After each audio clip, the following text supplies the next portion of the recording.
Bismillahirrahmanirrahim. Assalamualaikum warahmatullahi wabarakatuh.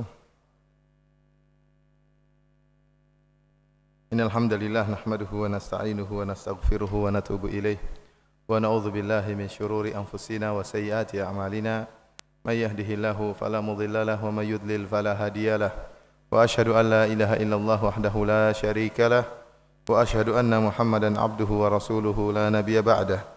يا أيها الذين آمنوا اتقوا الله حق تقاته ولا تموتن إلا وأنتم مسلمون فإن أصدق الحديث كتاب الله وخير الهدى هدى محمد صلى الله عليه وسلم وشر الأمور محدثاتها وكل محدثة بدعة وكل بدعة ضلالة وكل ضلالة في النار. Para hadirin yang dirahmati oleh Allah Subhanahu wa taala, alhamdulillah pada sore hari ini Allah Subhanahu wa taala memberikan kita kesempatan untuk bisa bermajelis dalam rangka untuk mempelajari atau untuk menelaah sebuah buku yang saya tulis, yaitu dengan judul Ajaran Mazhab Al-Imam Syafi'i yang ditinggalkan.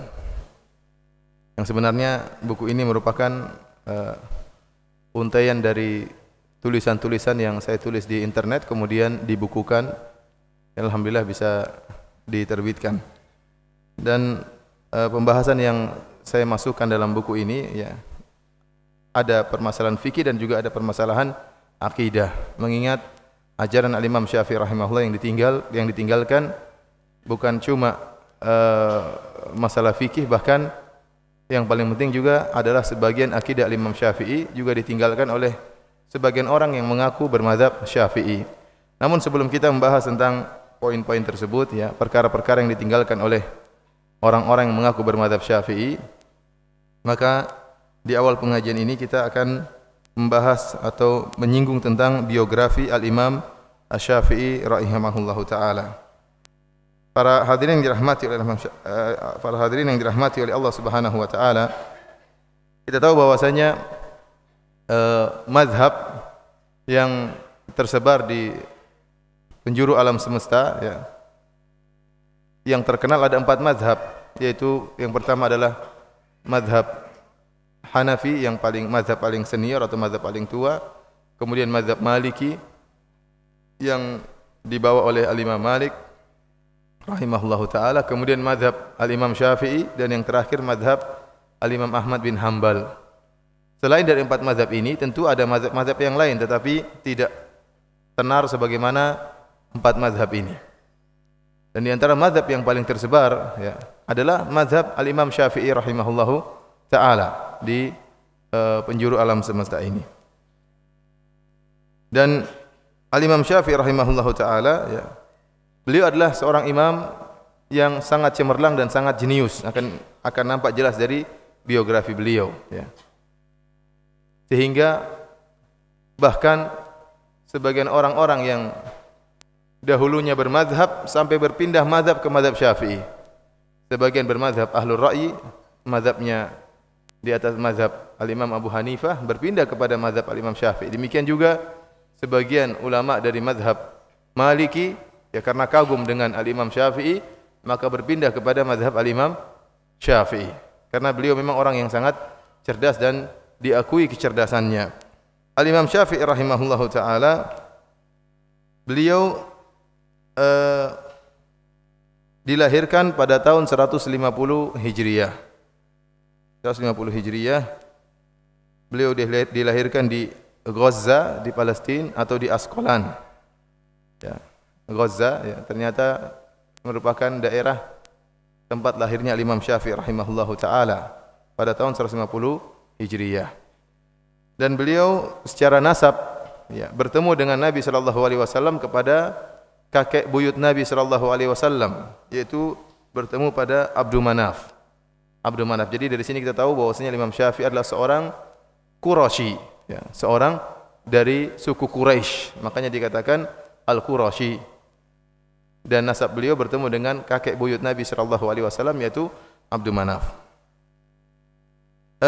Beliau tidak dilahirkan di Mekah, karena kita tahu orang Quraisy tinggal di kota Mekah. Akan tapi ayah beliau merantau ke Palestina bersama istrinya, bersama ibunya Imam Syafi'i. Kemudian lahirlah Imam Syafi'i di Palestina. Namun tatkala Imam Syafi'i masih kecil ya, belum 2 tahun ayahnya meninggal dunia. Ayahnya meninggal dunia sehingga Imam Syafi'i hidup sebagai anak yatim dirawat oleh ibunya. Karenanya setelah ayahnya meninggal, ibu Al-Imam Syafi'i rahimahullah membawa pulang Al-Imam Syafi'i ke kampung halamannya, ke kota Mekah, kembali kepada sukunya, suku Quraisy. Oleh karenanya disitulah Imam Syafi'i kemudian tumbuh dan berkembang di kota Mekah dan belajar dari ulama yang ada di kota Mekah. Yang ini menunjukkan bahwasanya bagaimana peran seorang ibu ya sangat luar biasa terhadap perkembangan karir dari anaknya. Lihatlah bagaimana Imam Syafi'i rahimahullah hidup tanpa ayah, akan tapi dia menjadi seorang imam, yaitu Imam Syafi'i rahimahullah taala. Peran ibunya dalam memasukkan Imam Syafi'i atau mendidik Imam Syafi'i, kemudian menyuruh dia untuk belajar di kalangan para ulama sampai jadilah Imam Syafi'i seorang yang sangat alim. Jadi waktu berumur 2 tahun dibawa pulang ke kota Mekah, kemudian dia belajar di kota Mekah. Disebutkan tatkala beliau berusia 7 tahun, beliau sudah hafal Al-Qur'an. Imam Syafi'i rahimahullah 7 tahun sudah belajar, sudah hafal Al-Qur'an. Beda dengan kita ya. Atau orang-orang zaman sekarang ya tentunya ya, umur 7 tahun tentunya masih semangat-semangatnya bermain ya. Kalau disuruh hafal Quran, kamu jangan menzalimi anak-anak ya. Anak-anak punya hak untuk main. Ya, anak-anak punya hak untuk main, tapi ada waktunya untuk belajar, jangan main terus.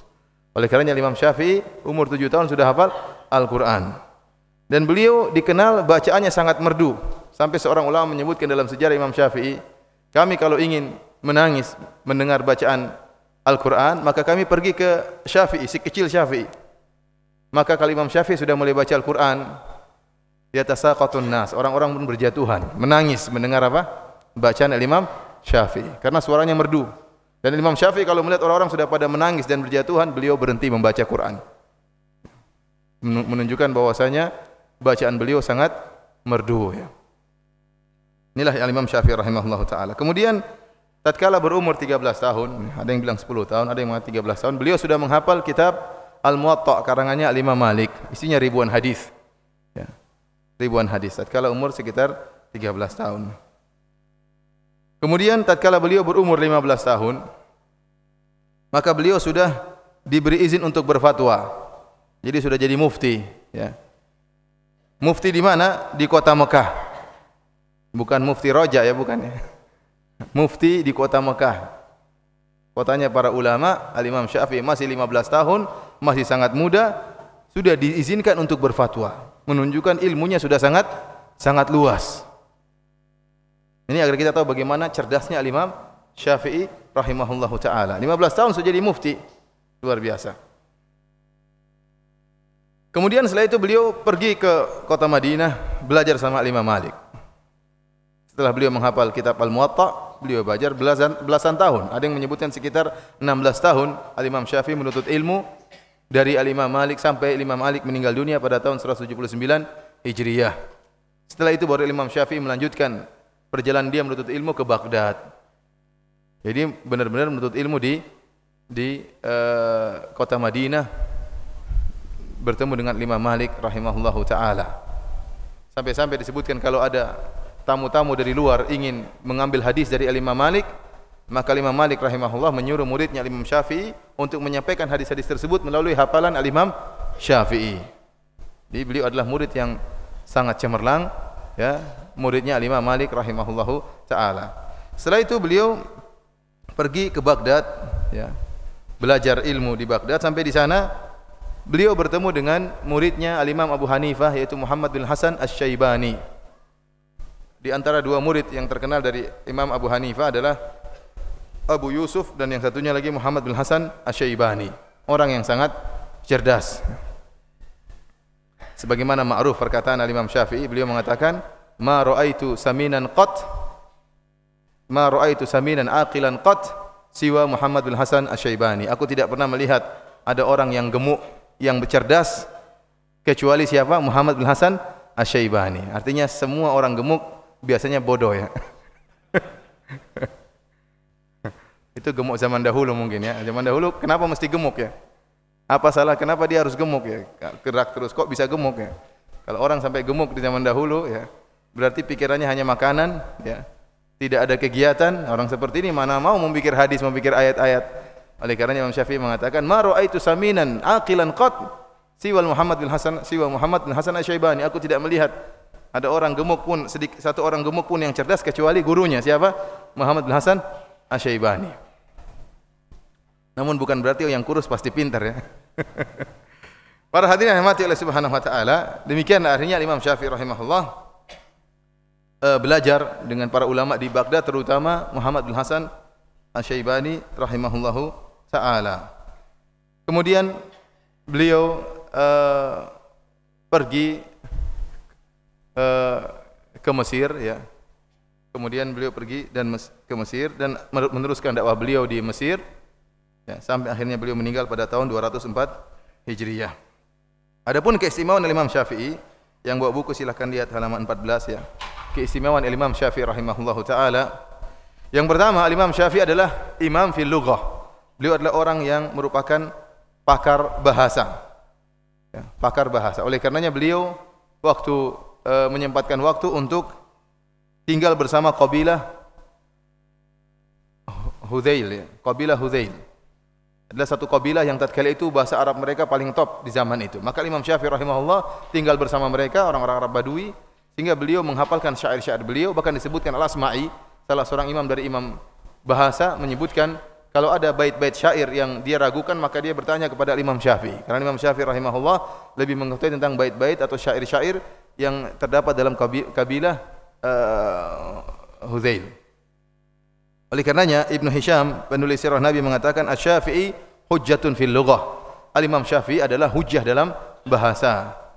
Meskipun sebagian ulama mengkritiki bahasa Imam Syafi'i. Imam Syafi'i tidak pernah salah dalam berbahasa, kecuali dalam dua perkara, kata mereka. Dalam dua perkara menunjukkan Imam Syafi'i salah dalam bahasa. Yang pertama, tatkala disebutkan Imam Syafi'i mengatakan ba, maknanya huruf ba, huruful jar maknanya adalah litab'id, artinya sebagian. Karena Allah Subhanahu wa taala berfirman dalam Al-Qur'an, "Wamsahu biru'usikum." Dan usapkanlah bi dengan kepala-kepala kalian. Bi di situ diartikan dan usapkanlah sebagian kepala kalian. Perhatikan di sini para hadirin rahmatillah Subhanahu wa taala, mazhab Syafi'i dan mazhab-mazhab yang lainnya sepakat bahwasanya cara berwudu yang paling afdal adalah sebagaimana sunnah Nabi sallallahu alaihi wasallam, dengan meletakkan kedua tangan kemudian ditarik ke belakang, dibalik lagi. Bahkan ini tersebutkan dalam kitab-kitab mazhab Syafi'iyah bahwasanya ini yang sunnah. Tetapi mereka khilaf tatkala berbicara mana qadrul al-mujzi, mana ukuran minimal yang menunjukkan sah seorang mengusap kepala. Adapun yang sempurna mereka sepakat caranya seperti yang dilakukan oleh Nabi sallallahu alaihi wasallam, dengan menarikkan kedua tangan, ditarik ke belakang kemudian dibalik lagi ke depan. Itu adalah cara berwudu yang sempurna. Hanya saja khilaf di kalangan para ulama, apakah dengan menyentuh sebagian sudah cukup atau tidak. Bahkan ada sebagian ulama yang mengatakan, seperti dalam sebagian kitab Syafi'iyah, seorang mengambil air cuma begini aja sudah sah, ya, sudah gini aja sudah sah. Kenapa? Karena ini sebagian dari kepala. Dalilnya Allah menggunakan kalimat huruf, pakai kata huruf ba, pakai huruf ba, wamsahu bi, dan usapkanlah bi sebagian kepala kalian, usapkanlah sebagian kepala kalian. Dan ini dinisbahkan kepada Al-Imam Syafi'i rahimahullahu taala. Namun ini dibantah oleh para ulama bahwasanya pernyataan bahwasanya ba maknanya sebagian itu bukan kreasinya Imam Syafi'i rahimahullahu taala. Sudah ada para ulama sebelum beliau yang menyatakan ba maknanya sebagian. Karena makna huruf ba, makna harful jar, huruf ba itu maknanya bermacam-macam. Di antaranya maknanya tabi'id, sebagian. Sebelum Imam Syafi'i ada ulama-ulama lain yang menyatakan ba maknanya untuk parsial, untuk sebagian. Yang kedua, ternyata Imam Syafi'i tidak pernah menyatakan demikian. Dan ini diingatkan oleh Az-Zarkashi dalam Al-Bahr Al-Muhit, ya. Beliau sebutkan Imam Syafi'i tidak pernah menyatakan ba maknanya parsial, sebagian. Tetapi dalam kitab tatkala beliau menjelaskan boleh mengusap sebagian kepala, beliau tidak berdalil dengan lughah, tapi beliau berdalil dengan hadis. Beliau bahwasanya Nabi sallallahu alaihi wasallam pernah mengusap nasiyatahu, cuma mengusap ubun-ubun beliau, wa alal imamah. Rasulullah SAW pernah mengusap imamahnya beliau agak kebuka, beliau mengusap ubun-ubun, dilanjutkan dengan apa? Dengan sorban beliau. Ini dalil bahwasanya yang diusap cuma sebagian kepala. Oleh karenanya dijelaskan oleh sebagian ulama Syafi'iyah, pernyataan bahwasanya Imam Syafi'i mengatakan huruf ba bisa maknanya bisa parsial atau juzuk atau tab'id, maka itu tidak pernah dikatakan oleh Imam Syafi'i. Tatkala dalam kitab beliau menjelaskan bolehnya mengusap dengan sebagian kepala, beliau tidak berdalil dengan bahasa, tapi beliau berdalil dengan hadis Nabi SAW. Intinya ini masalah khilafiyah, namun saya ingin menjelaskan bahwasanya Imam Syafi'i hujjah dalam bahasa, beliau tidak salah dalam bahasa. Bahkan dalam hal ini yang dituduhkan kepada beliau, beliau tidak salah. Ya, beliau tidak pernah menyatakan demikian. Kalaupun beliau pernah menyatakan demikian, maka telah didahului oleh para ulama sebelum beliau. Kemudian juga di antaranya beliau mentafsirkan firman Allah Subhanahu wa taala dalam surat An-Nisa, "Dzalika adna alla ta'ulu." Yang artinya yang demikian itu lebih dekat kepada tidak berbuat aniaya. Ya, kata beliau, alla ta'ulu artinya kasratul iyal. Ya, di sini juga diprotes Al-Imam Syafi'i rahimahullahu taala, terutama dari sebagian mazhab Maliki yang protes Imam Syafi'i. Ya, seperti Ibnul Arabi, akan tapi banyak ulama yang membela Al-Imam Syafi'i rahimahullah bahwasanya beliau tidak salah dalam bahasa, bahkan banyak ahli lughah yang menjelaskan bahwasanya apa yang beliau sebutkan makna dalam bahasa adalah makna yang benar. Bahkan Imam Al-Qurtubi yang juga bermadzhab Maliki membela Al-Imam Syafi'i rahimahullah taala. Yang menakjubkan para hadirin kalau kita lihat buku-buku kitab dari Manaqib Syafi'i yang menulis mengarang buku tentang biografi Al-Imam Syafi'i, ternyata bukan dari ulama Syafi'iyah saja. Banyak ulama Syafi'iyah menulis kitab judulnya Manaqibu Al-Imam Syafi'i, biografi tentang kebaikan-kebaikan Imam Syafi'i. Ternyata ada ulama-ulama lain dari mazhab Maliki juga banyak menulis tentang biografi Imam Syafi'i. Ini menakjubkan ya, karena Imam Syafi'i benar-benar mempesona sehingga bukan cuma ulama mazhab Syafi'i yang menulis tentang biografi beliau. Bahkan Daud Al-Zahiri, salah seorang imam dari mazhab Zahiriyah juga membuat buku tentang Al-Imam Syafi'i, ya, tentang Al-Imam Syafi'i, ya. Bagaimana keistimewaan Al-Imam Syafi'i rahimahullahu taala. Kemudian para hadirin rahmatillah subhanahu wa taala, kita lihat halaman ke-16 ya. Kedua, tentang syair-syair beliau yang istimewa. Imam Syafi'i rahimahullah seorang penyair. Dan beliau banyak menuliskan syair-syair. Dan istimewanya syair-syair Imam Syafi'i, antum bisa lihat misalnya kitab Diwan Imam Syafi'i, kumpulan syair-syair Imam Syafi'i. Antum mendapati Imam Syafi'i, dia tatkala menyampaikan syair-syair beliau, bahasanya mudah dipahami dan mengandung makna yang sangat dalam. Seakan-akan beliau sedang membuat peribahasa atau seakan-akan beliau sedang membuat pepatah, ya. Padahal syair tapi maknanya mudah dan maknanya sangat dalam dan berkaitan dengan kehidupan. Berkaitan dengan kehidupan manusia. Itulah ciri khasnya syair-syair Al-Imam Syafi'i rahimahullahu taala. Kita coba sebutkan di antara syair-syair beliau. Seperti halaman 17 beliau mengatakan, "Naibu zamanana wal aibu fina wa ma li zamanina aibun siwana." Kata dia, kita sering mencela zaman. Padahal celah tersebut ada pada diri kita. Kita mencela zaman, kenapa? Zaman enggak ada salahnya. Yang salah adalah penghuni zaman tersebut. Makanya Imam Syafi'i mengatakan, kita mencela zaman, mencela waktu, sementara celaan tersebut ada pada diri kita. Wa ma li zamanina aibun siwana, dan tidak ada celaan dalam zaman tersebut kecuali kita ini. Kita yang buat zaman menjadi tercela. Ya, oleh karena dalam hadis Rasulullah SAW mengatakan, Allah berfirman, ya, yu'zini ibnu Adam yasubbu dahar wa ana dahar uqallibul laila wan nahar. Anak Adam telah menyakitiku, dia telah mencela masa, dan aku adalah masa, aku yang telah membolak-balikkan siang dan malam. Ya, karena masa tidak ada peran dia dalam membuat suatu tercela. Yang menjadikan masa itu tercela adalah penghuni masa tersebut, yaitu manusia itu sendiri. Imam Syafi'i mengatakan, kenapa anda mencela masa sementara celaan terhadap pada diri anda sendiri? Tidak ada celaan dalam masa ini kecuali pada diri anda sendiri. Di antara juga beliau berkata, misalnya syair kedua, "Lamma afautu walam akhid ala ahadin." Tatkala aku memaafkan dan aku tidak pernah dengki kepada seorang pun, arahtu nafsi min hammil adawat, maka saya pun menjadi merilekskan diriku dari segala bentuk kegelisahan yang timbul akibat permusuhan. Orang ingin hidup rileks, ya udah jangan cari musuh. Ingin hidup rileks tenang, ada orang marah-marah, ya sudah dimaafkan, selesai. Tapi kalau antum tidak maafkan, tidur jadi pikiran, ya. Kemudian dongkol, ya. Itu orang kok nggak mati-mati juga. Yang mati di sisi Allah Subhanahu wa taala. Antum ingin dia mati, kalau Allah ingin dia hidup enggak mati-mati juga. Kata Imam Syafi'i, "Lama afautu, kalau saya maafkan, walam ahkit ala ahad, dan saya tidak dongkol kepada siapapun, arahtu nafsi, maka saya pun hidup tenang, rileks. Tidak ada kegelisahan dan tidak ada gundah gulana yang timbul akibat permusuhan."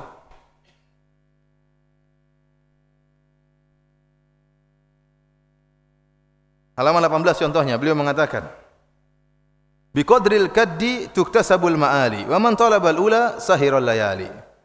Ketinggian diraih berdasarkan ukuran kerja keras. Barang siapa yang ingin meraih puncak, maka dia begadang. Ya, ini beliau berbicara tentang para penuntut ilmu. Ya. Orang kalau ingin mencapai puncak dalam menuntut ilmu, maka dia begadang. Ya. Malamnya dia belajar. Ya. Bukan berarti kemudian belajar malam sampai sholat subuhnya lolos. Ya. Enggak. Artinya dia akan letih dan capek. Dan keberhasilan berdasarkan usaha. Keberhasilan berdasarkan usaha. Ini kenyataan yang ada. Beliau kemudian mengatakan, "Wa man ramal ula min ghairi kaddin adha'al umr fi talabil muhal." Barang siapa yang ingin mencapai puncak ketinggian tanpa ada usaha, maka dia telah menghabiskan umurnya dalam mencari kemustahilan. Dalam mencari kemustahilan. Tidak mungkin seorang alim menjadi orang alim tanpa berusaha. Mau jadi orang alim cuma tidur makan tidur, cuma pengajian sore saja, tidak nyatat, tidak mau jadi orang alim. Mustahil. Harus letih dan capek kalau ingin menjadi seorang yang alim. Harus belajar, harus menghafal, harus murojaah, ya. Letih, harus menulis, harus siap disalahkan, harus siap dikomentar, harus siap dikritik. Ya, harus tegar dalam menuntut ilmu, baru seorang bisa menjadi seorang yang alim. Tarumul izza thumma tanamu laylan yaghusul bahra man talabal laali. Kau ingin mencapai kejayaan sementara di malam hari kau hanya tidur. Seorang yang ingin mencari permata, dia harus tenggelam dalam, berenang dalam atau menyelam dalam lautan.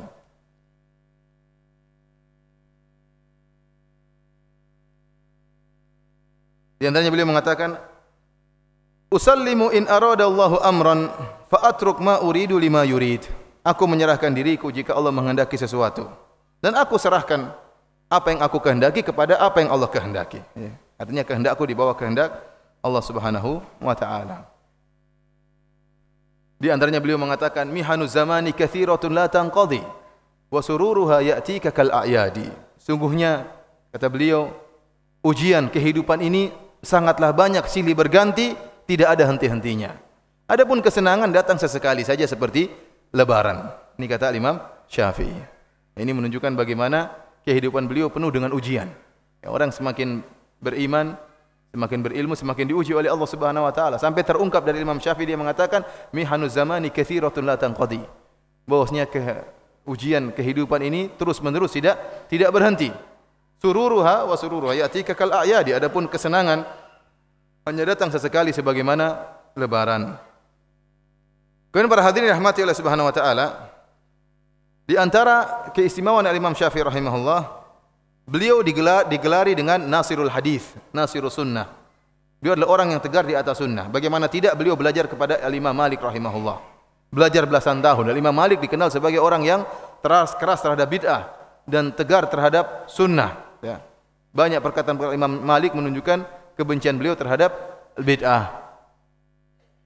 Kemudian tatkala beliau pergi ke Baghdad, beliau bertemu dengan banyak ahlu ra'yi, orang-orang yang berpendapat terkadang menyelisihi sunnah, dan muncul banyak bid'ah di Baghdad, di Kufah, di Baghdad, di Irak banyak bid'ah.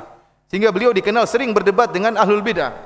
Imam Syafi'i dikenal salah seorang yang sering berdebat dengan ahlul bid'ah. Disitulah nampak hujah al-Imam Syafi'i sampai beliau dikenal dengan Nasirul Hadis, penolong hadis Nabi sallallahu alaihi wasallam. Karena kalau ada pemikiran-pemikiran yang ingin menjatuhkan hadis Nabi sallallahu alaihi wasallam, maka dibantah oleh Al-Imam Syafi'i.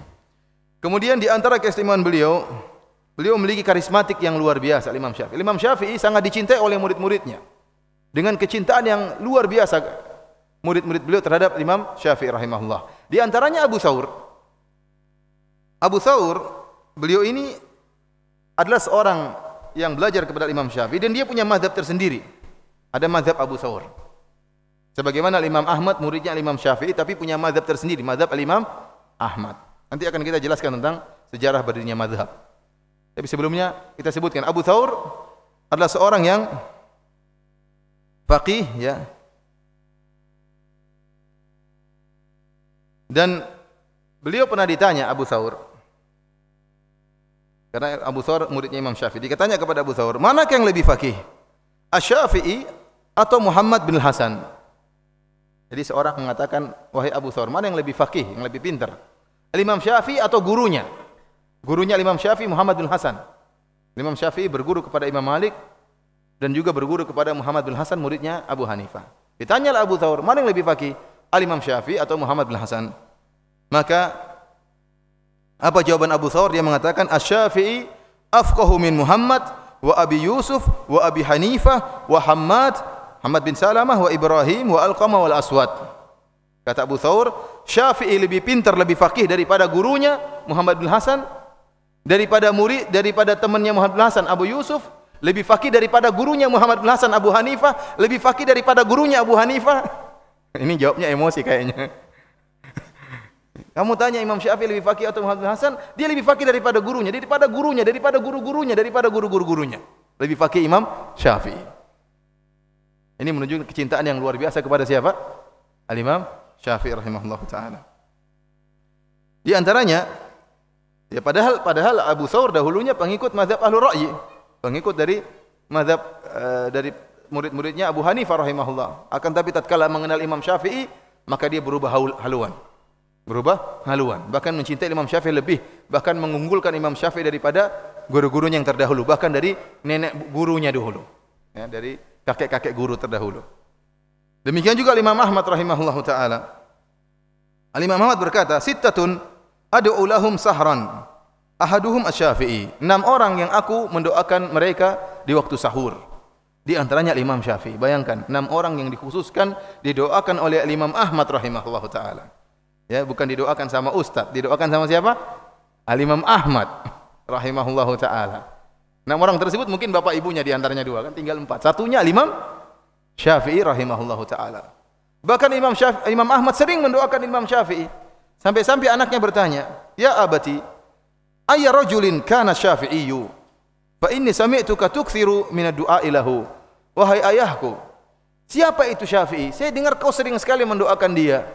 Maka apa jawaban sang murid Imam Ahmad? Ya bunayya, kana Syafi'iyyu kasyamsi lid-dunya. Wahai anakku, Imam Syafi'i itu seperti matahari bagi dunia. Wa kal afiyati lin-nas, sebagaimana keselamatan bagi manusia. Fa hal li hadaini min khalaf? Apakah ada pengganti dari 2 perkara ini? Ya. Matahari bagi bumi, apakah ada pengganti matahari? Enggak ada. Keselamatan bagi manusia, apakah yang bisa menggantikan keselamatan? Tidak ada. Itulah Imam Syafi'i. Ini jawaban yang luar biasa dari Al-Imam Ahmad bin Hanbal rahimahullahu taala. Para hadirin rahmatillah subhanahu wa taala, di antara keistimewaan Al-Imam Syafi'i, Al-Imam Syafi'i rahimahullah menggabungkan antara madrasat ahli ra'yi dan madrasat ahlul hadis. Jadi Imam Syafi'i tadi kita jelaskan, beliau pertama belajar kepada siapa? Al-Imam Malik. Setelah beliau belajar di Mekah, kemudian beliau bersafar belajar di mana?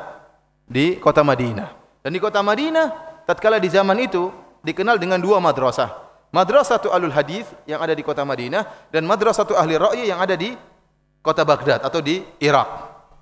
Kita tahu bahwasanya tatkala Nabi sallallahu alaihi wasallam meninggal, para sahabat kebanyakannya tinggal di kota Madinah. Para sahabat kebanyakannya tinggal di kota Madinah. Sebagian sahabat seperti Abdullah bin Mas'ud tinggal di kota Mekah, di Irak. Tinggal di kota Irak dan akhirnya ilmu beliau tersebar di sana. Namun kebanyakan hadis berkumpul di kota Madinah. Di Madinah banyak sekali sahabat. Ada Abu Hurairah, ada Aisyah radhiyallahu taala anha, ada Anas bin Malik, ada Abdullah bin Abbas, ada Abdullah bin Amr bin Al-As. Banyak sahabat yang ada Abu Sa'id Al-Khudri. Berkumpullah para sahabat di mana? Di kota Madinah. Dari situ banyak sekali hadis-hadis yang tersebar di kota Madinah. Sehingga tatkala muncul Imam Malik, ya, Imam Malik rahimahullah mengumpulkan hadis-hadis tersebut. Sehingga orang-orang yang belajar di kota Madinah disebut dengan Madrasatu Ahlil Hadis. Artinya pondok pesantren Ahlul Hadis. Gampangannya. Kita bahasakan dengan pondok pesantren Ahlul Hadis. Kenapa? Banyak hadis-hadis tersebar. Sehingga mereka membangun hukum-hukum fikih di atas hadis-hadis. Maka timbullah fikih hadis. Fikih hadis itu dibacakan hadis. Hadis pertama misalnya, sebagaimana sampai sekarang masih dilakukan cara seperti ini, metode seperti ini, terutama kalau orang-orang belajar di Al-Jami' Islamiyah di kuliah hadis, maka ada istilah fiqhul hadis. Madatul hadis artinya fiqhul hadis, disebutkan hadis kemudian fikih yang bisa diambil dari hadis tersebut. Hadis pertama, fikihnya ini 1 2 3 4 5 6 7, seperti orang ngajar Sahih Bukhari. Hadis pertama Sahih Bukhari, fikihnya gini-gini. Ini disebut dengan madrasatu ahlil hadis.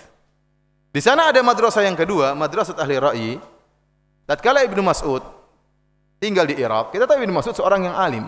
Tetapi dia tidak membawa semua hadis-hadis Nabi sallallahu alaihi wasallam dan dia tidak menyampaikan seluruh hadis-hadis Nabi sallallahu alaihi wasallam, sehingga hadis-hadis yang tersebar di kota Kufah atau di Baghdad hanya sedikit. Hanya sedikit. Dari situ timbullah ahlu ra'yi. Sementara mereka berhadapan dengan berbagai macam masalah fikih, dan mereka harus mengetahui hukum masalah tersebut. Mereka tidak mungkin telepon penduduk kota Madinah, gimana ada hadisnya tentang masalah ini enggak? Belum ada telepon tatkala itu. Akhirnya mereka beristihad, sehingga mereka menggunakan ra'yi mereka dengan kias, analogi dan macam-macamnya, sehingga mereka menimbulkan hukum-hukum tentang permasalahan. Dari sini mereka dikenal dengan ahlu ra'yi, tukang beranalogi. Kenapa? Karena hadis yang mereka miliki tidak banyak, sementara banyak permasalahan yang mereka hadapi, sehingga timbul kias-kias yang banyak, ya, sehingga mereka dikenal dengan ahlu ra'yi. Dari situ nampak kecerdasan penduduk Irak, penduduk Baghdad dan Kufah. Kenapa? Benar-benar selalu menggunakan apa? Logika. Dan cara belajar mereka, disebutkan bahwasanya cara belajar mereka, Al-Imam Abu Hanifah rahimahullah tatkala mengajarkan murid-murid dia, maka dia membahas permasalahan. Bagaimana permasalahan ini? Maka mereka diskusi. Timbullah hukum. Beda kalau madrasah ahlul hadis. Hadisnya ini, faedahnya ini. Hadis kedua ini, faedahnya ini. Hadis ketiga ini, faedahnya dan seterusnya. Adapun kalau ahlul ra'yi enggak, ada masalah kita bahas. Hukumnya bagaimana? Al-Imam Syafi'i belajar dari dua-duanya. Ini madrasah yang bersaing antara apa? Madrasah ahlul hadis dengan madrasah ahli ra'yi. Al-Imam Syafi'i rahimahullah belajar belasan tahun dengan Imam Malik, kemudian pergi ke Baghdad belajar sama muridnya Abu Hanifah langsung. Rahimahullah Muhammad bin Hasan Asy-Syaibani. Ya, belajar Imam Syafi'i menimba ilmu, maka dia menggabungkan di antara dua madrasah. Maka tatkala di kota Baghdad beliau menulis kitab Ar-Risalah. Ar-Risalah adalah kitab yang pertama yang ditulis tentang usul fikih dan juga dalam usul hadis.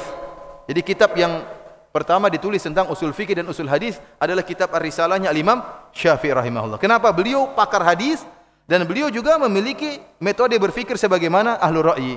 Dari situ di antara keistimewaan Imam Syafi'i, beliau adalah kreator dalam masalah usul fikih dan usul hadis.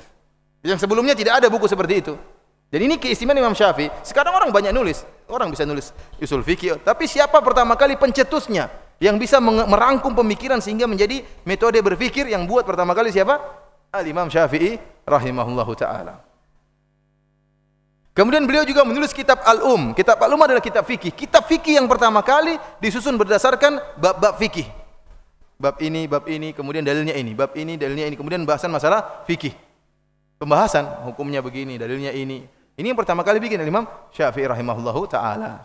Dari sini inilah rahasianya kenapa mazhab Syafi'i menjadi mazhab yang menarik tatkala itu. Kemudian bagaimana mudah tersebar? Kenapa? Karena Imam Syafi'i ngajarnya sistematis. Beda dengan Al-Imam Abu Hanifah rahimahullah.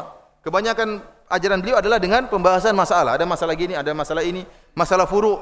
Setelah Imam Abu Hanifah meninggal dunia, maka murid-muridnya berusaha mengeluarkan usul Imam Abu Hanifah. Sebenarnya usulnya apa sih? Dengan melihat analogi dari masalah-masalah yang dibahas oleh Imam Abu Hanifah, mereka kesimpulan usulnya demikian. Paham? Usul dari Imam Abu Hanifah, cara berfikirnya begini. Dilihat dari fatwa-fatwa beliau tentang permasalahan-permasalahan. Beda dengan Al-Imam Syafi'i rahimahullah. Dia bikin buku usul dan dia bikin buku praktek. Ini prakteknya kitab Al-Um. Jadi orang enak belajar sama beliau. Ya, ada buku usulnya, ada buku prakteknya, ada kitab Al-Um. Dari sini banyak sekali orang yang senang dengan Al-Imam Syafi'i, bahkan berpindah mazhab kepada mazhab Syafi'i. Dari mazhab Al-Ra'yi pindah ke mazhab Syafi'i, dari mazhab Malikiyah pindah ke mazhab Syafi'i. Karena cerdasnya dan cemerlangnya Al-Imam Syafi'i dan karismatik beliau rahimahullahu ta'ala. Oleh karenanya timbullah orang-orang yang hasad kepada Al-Imam Syafi'i. Kalau orang sudah cemerlang, ya pasti dia hasati. Kalau orang tidak pernah dihasati, berarti orang tersebut tidak cemerlang. Kalau antum dihasati orang lain, berarti antum ada kemajuan. Kalau antum tidak dihasati, berarti enggak beres antum. Jangan minta untuk dihasati, cuma itu sudah qadarullah, sunnatullah seperti itu. Kita tidak ingin orang hasad sama kita, tapi namanya orang kalau punya cemerlang, kemajuan pasti ada yang hasad. Itu wajar. Kalau antum dihasati, maka antum jangan langsung, oh berarti saya ada kemajuan dong. Buktinya sudah ada yang hasad. Lihat Imam Syafi'i rahimahullah. Orang hasad sampai mendoakan kepada Imam Syafi'i agar segera meninggal dunia. Kata Muhammad bin Abdullah bin Abdul Hakim, beliau berkata, "Sami'tu Ashhab fi sujudihi yad'u ala Syafi'i bil maut." Kata Muhammad bin Abdullah, saya mendengar seorang ulama dari Maliki yang bernama Ashhab, dia mendoakan dalam sujudnya, ya Allah matikanlah Syafi'i. Doanya sebutkan, saya lihat halaman 22. Doanya dia mengatakan, Allahumma amit Syafi'i, fa innaka in abqaitahu in darasa madhhabu Malik. Niat dia baik. Ya Allah, matikanlah Imam Syafi'i. Kalau Imam Syafi'i masih hidup, mazhab Imam Malik akan hilang. Jadi dia suka dengan mazhab Al-Imam Malik. Dan Imam Syafi'i merubah ini masalahnya. Banyak orang dari mazhab Maliki pindah ke mazhab Syafi'i. Maka dia mengatakan, ya Allah, matikanlah Syafi'i. Kalau dia masih hidup, bahaya. Banyak orang pindah apa? Pindah mazhab. Akhirnya dilaporkanlah kepada Imam Syafi'i. Wahai Syafi'i, si fulan mendoakan kecelakaan bagi engkau, biar kau meninggal dunia. Al-Imam Syafi'i kemudian menyebutkan suatu syair, tamanna rijalun an amuta wa in amut fatilka sabilun lastu fiha bi auhadi. Kata beliau, orang-orang berangan-angan agar aku meninggal dunia. Dan jika aku pun mati, maka kematian itu adalah bukan aku sendiri yang akan menempuhnya, semua orang juga akan mati. Saya mati, yang lain juga akan mati. Lastu fiha bi auhadi. Bukan saya sendiri akan mati, semua orang juga akan mati. Artinya dia silakan ingin doain saya mati, saya juga bakalan mati. Kata Imam Syafi'i rahimahullahu taala. Fa kullil ladzi yabghi khilafal ladzi madha tazawwad li ukhra mithliha fa ka'an qadi. Kata beliau, maka katakanlah kepada orang yang menginginkan berbedanya apa yang telah berlalu, inginkan saya meninggal dunia, hendaknya engkau berbekal untuk menghadapi kematian yang semisalnya, maka seakan-akan ia telah datang. Artinya Imam Syafi'i mengatakan, sampaikan ke dia yang mendoakan saya kematian, sebagaimana saya akan mati, kau juga akan mati. Maka kita sama-sama bersiap menghadapi apa? Kematian. Akhirnya setelah itu, Al-Imam Syafi'i meninggal dunia. Setelah didoakan sama siapa? Orang ini. Meninggal dunia. Kalau tidak salah disebutkan beliau terkena penyakit bawasir, ya. Beliau terkena, mungkin kebanyakan duduk sehingga akhirnya beliau terkena penyakit tersebut dan terus berfatwa meskipun dalam keadaan sakit. Akhirnya beliau meninggal dunia rahimahullahu taala. Dan orang yang meninggalkan Imam Syafi'i yang mendoakan juga sebulan kemudian meninggal dunia juga. Ya, sama-sama meninggal dunia. Para hadirin dirahmati oleh Allah Subhanahu wa taala, di zaman ini muncul orang-orang yang benci kepada mazhab Syafi'i. Terutama Al-Imam Syafi'i terkhususkan. Saya baca dalam buku Fikih Lintas Agama, karangan siapa itu? Syekh siapa yang ngarang buku itu? Buku Lintas Agama, Syekh Nur Khalis Majid, ya. Dan teman-temannya. Luar biasa, mereka mencaci maki Imam Syafi'i luar biasa. Saya baru tahu ternyata karena risalah saya tentang masalah liberal. Mereka bilang Imam Syafi'i ini telah bikin kaedah-kaedah yang membuat umat tidak bisa bergerak lagi. Yang membuat umat mendahulukan, ya, kaedah-kaedah Imam Syafi'i daripada Al-Quran dan Sunnah. Orang terbelenggu, umat Islam terbelenggu dengan kaedah-kaedah Imam Syafi'i. Jadi mengatakan fikih kuno, fikih seperti fikih Imam Syafi'i ini hanya membuat rintangan dalam mengatur kehidupan interaksi antara umat-umat beragama. Kenapa Imam Syafi'i membahas dengan tegas?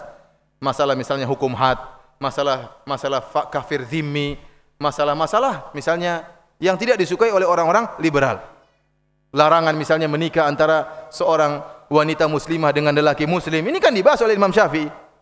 Maka orang-orang liberal tidak suka fikih seperti ini. Ini fikih penghalang kata mereka. Dan mereka mencaci maki Imam Syafi'i rahimahullah. Bisa yang punya buku fikih lintas agama jangan dibaca, ya. Isinya syubhat dan di awalnya dia menyebutkan demikian, ya. Dan luar biasa Imam Syafi'i rahimahullah, jasanya luar biasa. Ya, oleh karenanya semua orang yang menulis tentang buku mustalah hadis, kemudian tentang buku usul fikih, maka mereka mengambil faedah dari Al-Imam Syafi'i rahimahullahu taala. Para hadirin rahmatillah subhanahu wa ta'ala, demikianlah tadi tentang sekilas tentang Al-Imam Syafi'i rahimahullah. Oleh karenanya selanjutnya kita akan bahas tentang poin-poin atau ajaran-ajaran dari mazhab Syafi'iyah yang ditinggalkan oleh sebagian pengikutnya. Tentunya saya tidak sedang membahas tentang ajaran-ajaran yang diikuti oleh masyarakat ya, karena itu alhamdulillah kalau mereka mengikuti sebagian ajaran mazhab Syafi'i maka ini yang kita harapkan.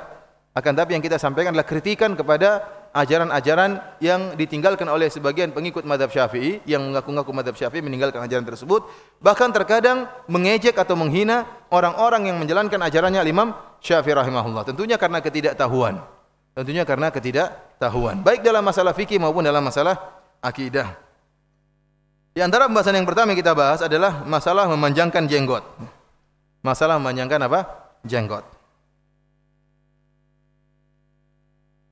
Tentunya kita tahu bahwasanya jenggot merupakan sunnah Nabi sallallahu alaihi wasallam. Dan dia merupakan ciri-ciri dari kaum muslimin. Terlalu banyak dalil-dalil yang menunjukkan akan hal ini. Namun yang menyedihkan kita melihat sebagian dari ustadz-ustadz atau sebagian kiai yang mengaku bermadzhab Syafi'i ya, mencukur habis jenggot mereka. Ya. Terkadang, dan ini kenyataan yang sering kita hadapi, muncul pernyataan-pernyataan dari orang-orang awam dari mazhab Syafi'i yang mencela orang yang berjenggot ya. Mencela orang yang berjenggot dengan tuduhan yang tidak-tidak, dengan celaan, mencibirkan. Padahal jenggot adalah perkara yang ditekankan oleh Nabi sallallahu alaihi wasallam dan juga ditekankan oleh mazhab Syafi'i. Berikutnya silakan lihat hadis-hadis yang saya cantumkan di sini dari halaman 31 ya. Seperti hadis dari Abdullah bin Umar radhiyallahu taala anhuma, Ani Nabi sallallahu alaihi wasallam, dari Nabi sallallahu alaihi wasallam beliau berkata, "Khaliful musyrikin." Selisihilah orang-orang musyrikin. Waffiru liha. Ya, lebatkanlah jenggot-jenggot kalian. Wa ahfus syawarib, dan potong tipislah kumis kalian. Ini kata Nabi sallallahu alaihi wasallam, waffiru liha. Khaliful musyrikin waffiru liha. Selisihilah orang-orang musyrikin dan lebatkanlah jenggot-jenggot kalian. Hadis yang kedua, beliau mengatakan wa'aful liha, biarkanlah jenggot kalian. Ini biarkanlah, jangan dikorek-korek, jangan dipotong. Rasulullah SAW juga bersabda, khaliful musyrikin, selisih orang-orang musyrikin, wa'aful liha. Ya. Dan subhanallah lafal-lafal Nabi banyak, wafiru, a'afu, aufu, panjangkanlah jenggot. Dalam riwayat yang lain, arkhul liha, ulurkanlah jenggot-jenggot kalian. Ya. Biarkanlah jenggot-jenggot kalian. Khaliful majus, silsilah orang-orang majusi. Hadis kelima juga kata Nabi sallallahu alaihi wasallam, wa arkhul liha khaliful majus. Panjangkanlah jenggot kalian dan silsilah orang-orang majusi. Perhatikan hadis yang keenam, ini sangat penting. Halaman 33. An Abi Umamah, beliau berkata, "Faqulna ya Rasulullah, inna ahlal kitabi yaqussuna athaninahum wa yuwaffiruna sibalahum." Kata Abu Umamah, wahai Rasulullah, sungguhnya ahlul kitab, mereka memangkas jenggot mereka dan memanjangkan kumis-kumis mereka. Faqala Nabi sallallahu alaihi wasallam, maka Nabi mengatakan, qussu sibalakum wa waffiru athaninakum wa khalifu ahlal kitab. Kata Nabi sallallahu alaihi wasallam sebaliknya, maka panjangkanlah jenggot kalian dan cukurlah kumis-kumis kalian, maka silsilah ahlul kitab. Jadi ahlul kitab di zaman Nabi sallallahu alaihi wasallam mereka juga berjenggot. Namun di antara kebiasaan mereka memangkas jenggot mereka, tidak dihabiskan tapi apa? Dipotong. Nabi menyuruh untuk menyelisihi. Ya, potong kumis namun jenggot apa? Dipanjangkan.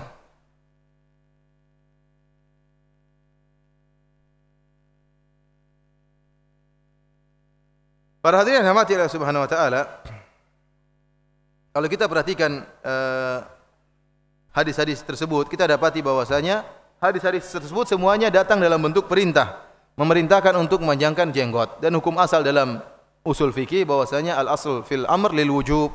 Asal dalam perintah adalah untuk wajib, suatu yang wajib. Dan ilahnya disebutkan ya, di antara ilahnya adalah untuk menyelisihi Yahudi dan Nasrani, menyelisihi ahlul kitab dan juga menyelisihi al-majus. Coba lihat juga halaman 45. Halaman 45. Kata Nabi sallallahu alaihi wasallam, "Ashrun minal fitrah qassus syarib wa ifa'ul lihyah." Hadis riwayat Muslim. Kata Nabi SAW, 10 perkara dari fitrah adalah mencukur kumis dan memanjangkan jenggot. Dari sini ada 2 illah kenapa jenggot diperintahkan oleh Nabi SAW. Yang pertama, menyelisih Yahudi dan Nasrani dan Ahlul Kitab. Dan yang kedua adalah sebagai fitrah manusia. Fitrah seperti motong kuku, mencukur bulu kemaluan, mencabut natful ibit, mencabut bulu-bulu ketiak, di antaranya memanjangkan jenggot. Di antaranya memanjangkan jenggot, seperti khitan sunat, itu juga fitrah. Ya. Jadi memang suatu perkara fitrah tidak bisa dirubah-rubah, namanya fitrah enggak bisa dirubah-rubah.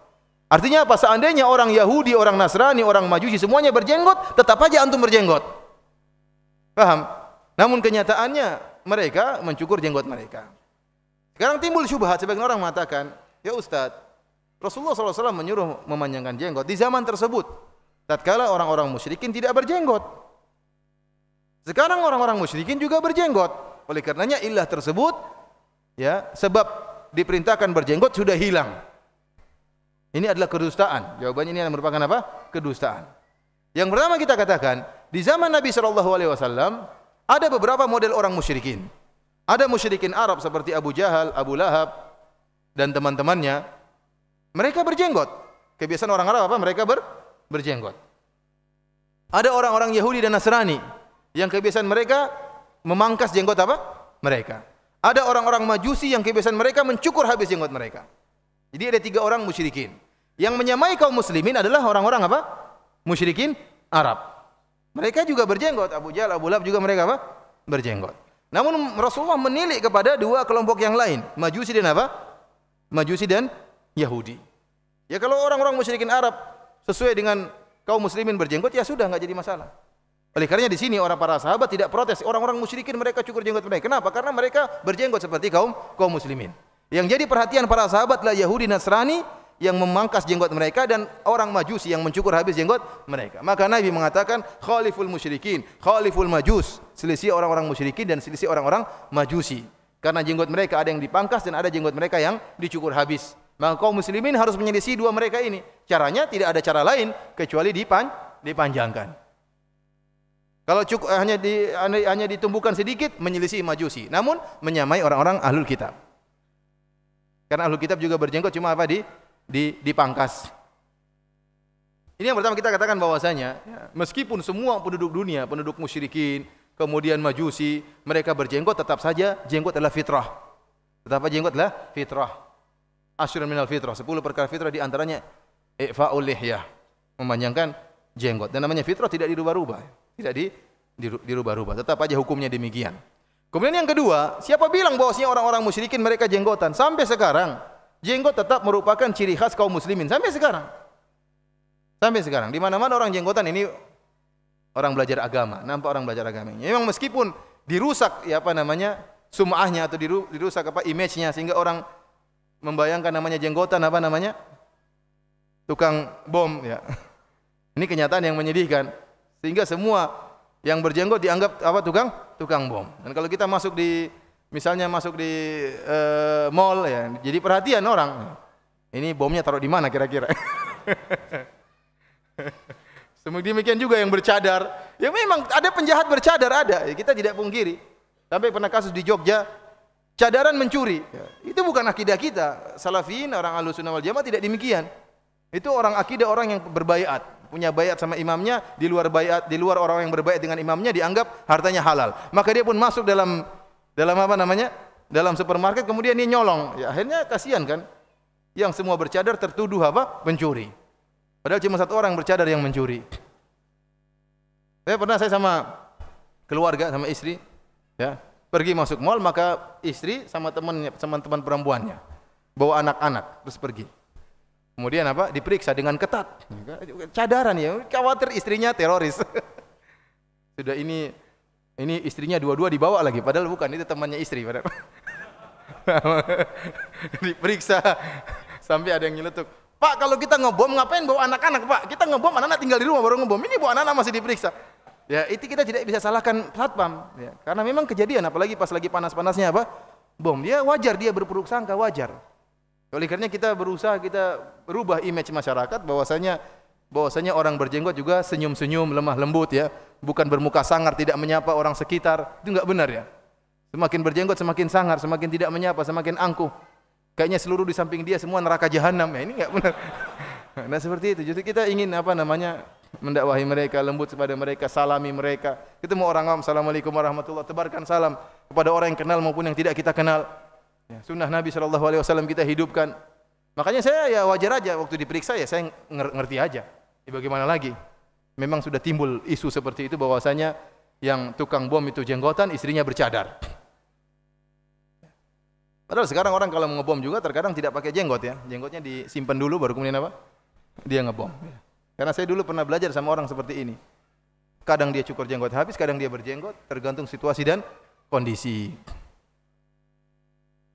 Para hadirin rahmati Allah Subhanahu wa taala, jadi memanjangkan jenggot ya. Pertama tetap masih merupakan ciri khas orang Islam ya. Yang kedua, orang-orang ahlul kitab atau orang-orang Majusi penyembah matahari sampai sekarang tidak berjenggot. Antum lihat orang-orang Jepang, apakah mereka berjenggot? Tidak. Orang-orang kafir, orang-orang Nasrani, orang-orang Yahudi, mereka berjenggot? Jawabannya tidak. Orang-orang Yahudi ada yang berjenggot, ulama-ulama mereka. Tapi jenggot mereka pelintiri. Ya. Mereka punya ciri khas sendiri untuk memisahkan diri dengan kaum muslimin.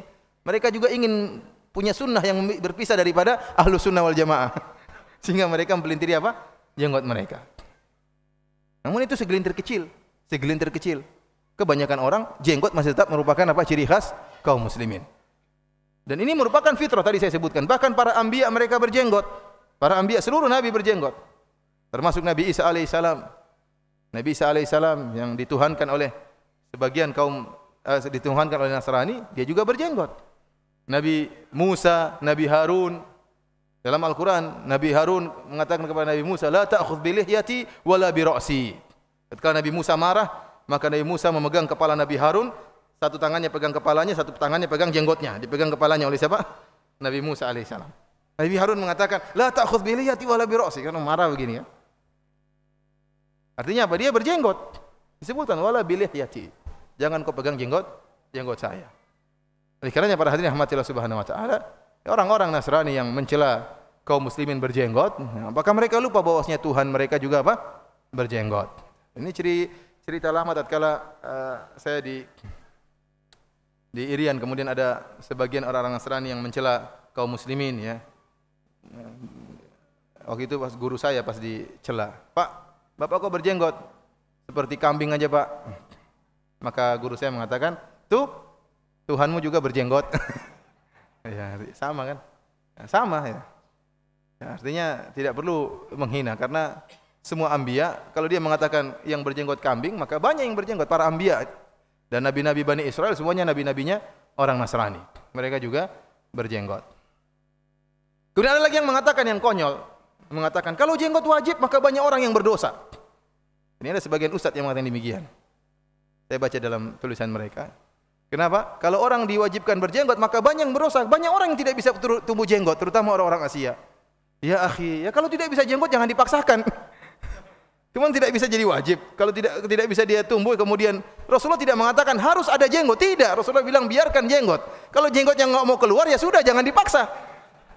Rasulullah tidak bilang harus ada jenggot. Tidak ada lafal redaksi hadis seperti itu. Harus ada jenggot. Enggak. Rasulullah mengatakan biarkanlah jenggotmu.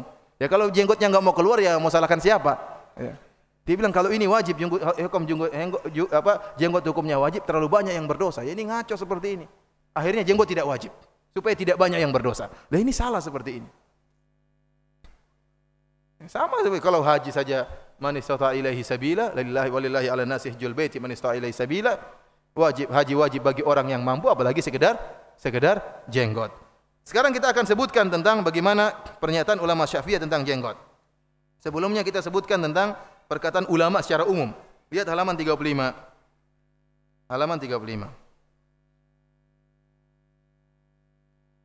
Ibnu Hazm Az-Zahiri dari mazhab Zahiriyah mengatakan, ittafaqu ala anna halqal lihyah muthlatun la yajuz. Para ulama telah sepakat bahwasanya mencukur habis jenggot. Sini kalimatnya halq. Ini kita harus tahu mana tempatnya ijma ulama yang tidak boleh, mana yang masih khilafiyah agar kita bedakan. Yang di sini disebutkan para ulama, ijma ulama mencukur habis jenggot tidak boleh. termasuk muslah. Ya. Ini perkataan Ibnu Hazm menukil ijma' dalam kitabnya Maratibul Ijma'. Ya, Imam Ibnu Hazm punya kitab judulnya Maratibul Ijma', menyebutkan ijma' para ulama. Beliau mengatakan ulama telah sepakat mencukur habis, menggundul jenggot termasuk muslah, tidak diperbolehkan. Ini dari mazhab Zahiri. Ibnu Taimiyah dari mazhab Maliki mengatakan, "Yahrumu halqul lihyati lil ahadits shahihah wa lam yubihu ahadun." Kata Ibnu Taimiyah rahimahullah, diharamkan mencukur gundul jenggot karena hadis-hadis yang sahih melarang akan hal tersebut dan tidak seorang ulama pun yang membolehkannya. Membolehkan mencukur habis apa? Jenggot. Al-Ala'i dari mazhab Hanafi, beliau mengatakan, "Innal akhdha minal lihya dunal qabdah kama yaf'aluhu ba'dul magharibah wa mukhannathatur rijal lam yubihu ahadun." Sungguhnya memotong jenggot di bawah genggaman. Jadi kalau mencukur jenggot di bawah genggaman, apa namanya? Sebagian ulama membolehkan, sebagian ulama membolehkan. Yang tidak boleh di atas apa? Genggaman. Kalau lebih panjang dari genggaman dicukur di sini, masih ada ulama yang membolehkan. Jadi, adapun kalau di sebelum genggaman maka tidak diperbolehkan. Jadi genggamannya begini ya, bukan begini. Ada orang genggaman, gimana genggamannya ini, Bang? Ah, clear, begini maksudnya. Ya. Atau begini di bawah, bukan juga begini. Di bawahnya ya. Bukan di sini kata jenggot. Jadi yang di bawah sini masih ada yang membolehkan. Sebagian sahabat seperti Ibnu Umar radhiyallahu ta'ala anhuma, tatkala beliau manasik haji atau umrah, tatkala beliau bertahallul, beliau cukur rambut beliau, menggundulkan janggut beliau, dan jenggot beliau juga beliau rapikan.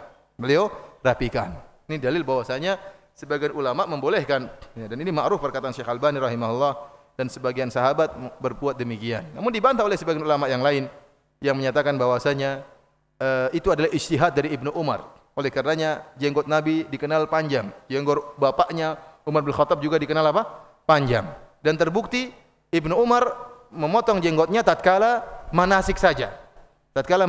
Bukan setiap kali panjang beliau cukur, enggak. Seakan-akan beliau mengkiaskan dengan masalah mencukur rambut, akhirnya jenggot juga apa?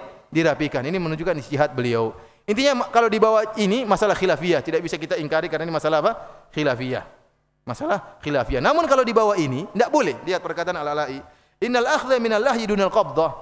Mencukur jenggot di bawah dari genggaman tangan, artinya lebih sebelum genggaman tangan, sebagaimana dilakukan oleh sebagian orang-orang Maghrib dan juga dilakukan oleh para bencong-bencong, lam yubihu ahadun, tidak seorang pun yang membolehkan. Wa akhdhu kulliha min fi'li yahudil Hind wa majusil a'ajim, dan mencukur habis jenggot ya, merupakan perbuatan orang-orang Yahudi India dan orang-orang Majusi, orang-orang yang a'ajim, ya. Orang-orang ajnabi yang tidak bisa berbahasa Arab. Ini perkataan Al-Ala'i bahwasanya kalau di bawah ini, kalau berarti mengisyaratkan bahwasanya kalau mencukur jenggot di bawah apa namanya? Lebih daripada genggaman, ini masalah khilafiyah, masih banyak yang bolehkan. Tapi kalau sebelum genggaman tangan, ini yang jadi tidak dibolehkan oleh seorang pun, kata beliau. Abu Hasan Al-Qattan Al-Maliki, sekarang dari ulama Malikiyah. Lihat semuanya menyebutkan ijma', ulama Zahiriyah, ulama Hanabila, ulama Hanafiyah, ulama Malikiyah. Wattafaqu ala anna halqal lihyati muthlatun la tajuz. Para ulama telah sepakat bahwasanya mencukur gundul habis jenggot tidak diperbolehkan.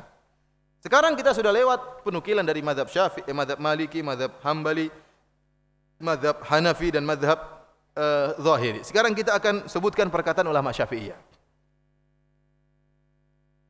Al-Imam Syafi'i rahimahullah menyebutkan dalam kitabnya jilid 7 halaman 203, beliau mengatakan, ya, wal hilaku laysa bijinayatin li'anna fihi nusukan fir ra'si wa laysa fihi kathiru alamin wa huwa wa in kana fihi lihyati la yajuz. Kata beliau, mencukur habis ya bukanlah suatu bentuk kriminal karena ada pencukuran habis dalam nusuk. Seorang tatkala umrah maka digundulkan dan tidak ada rasa sakit. Artinya kalau ada orang mencukur habis seorang rambutnya maka bukanlah bentuk apa? Jinayah, bukan merupakan bentuk kriminal dan kathiru alam dan tidak menimbulkan banyak penyakit. Yang jadi perhatian kita perkataan Imam Syafi'i, wa in kana fil lihyati la yajuz, meskipun di jenggot tidak diperbolehkan. Ini jelas Imam Syafi'i mengatakan tidak boleh mencukur apa? Jenggot. Dan ini dipahami oleh para ulama Syafi'iyah. Silakan antum buka halaman 38. Halaman 38 saya nukilkan perkataan ulama Syafi'i. Yang pertama Ibnu Rif'ah. Ibnu Rif'ah dia mengatakan, "Inna Syafi'i qad nassa fil ala tahrimi halqil lihya." Sungguhnya Imam Syafi'i dalam kitabnya Al-Um telah menyatakan haramnya menggundul jenggot. Kemudian Abdurrahman bin Umar Al-Ba'alawi dia mengatakan juga, nassa Syafi'i, Imam Syafi'i menaskan radhiyallahu anhu ala tahrimi halqil lihyati wa natfiha. Imam Syafi'i dalam melarang mencukur habis jenggot dan mencabuti jenggot. Al-Halimi yang wafat pada tahun 403 Hijriah mengatakan, la yahillu li ahadin an yahlika lihyatahu wala hajibaihi. Tidak halal bagi seorang pun untuk menggunduli jenggotnya dan menggunduli alisnya.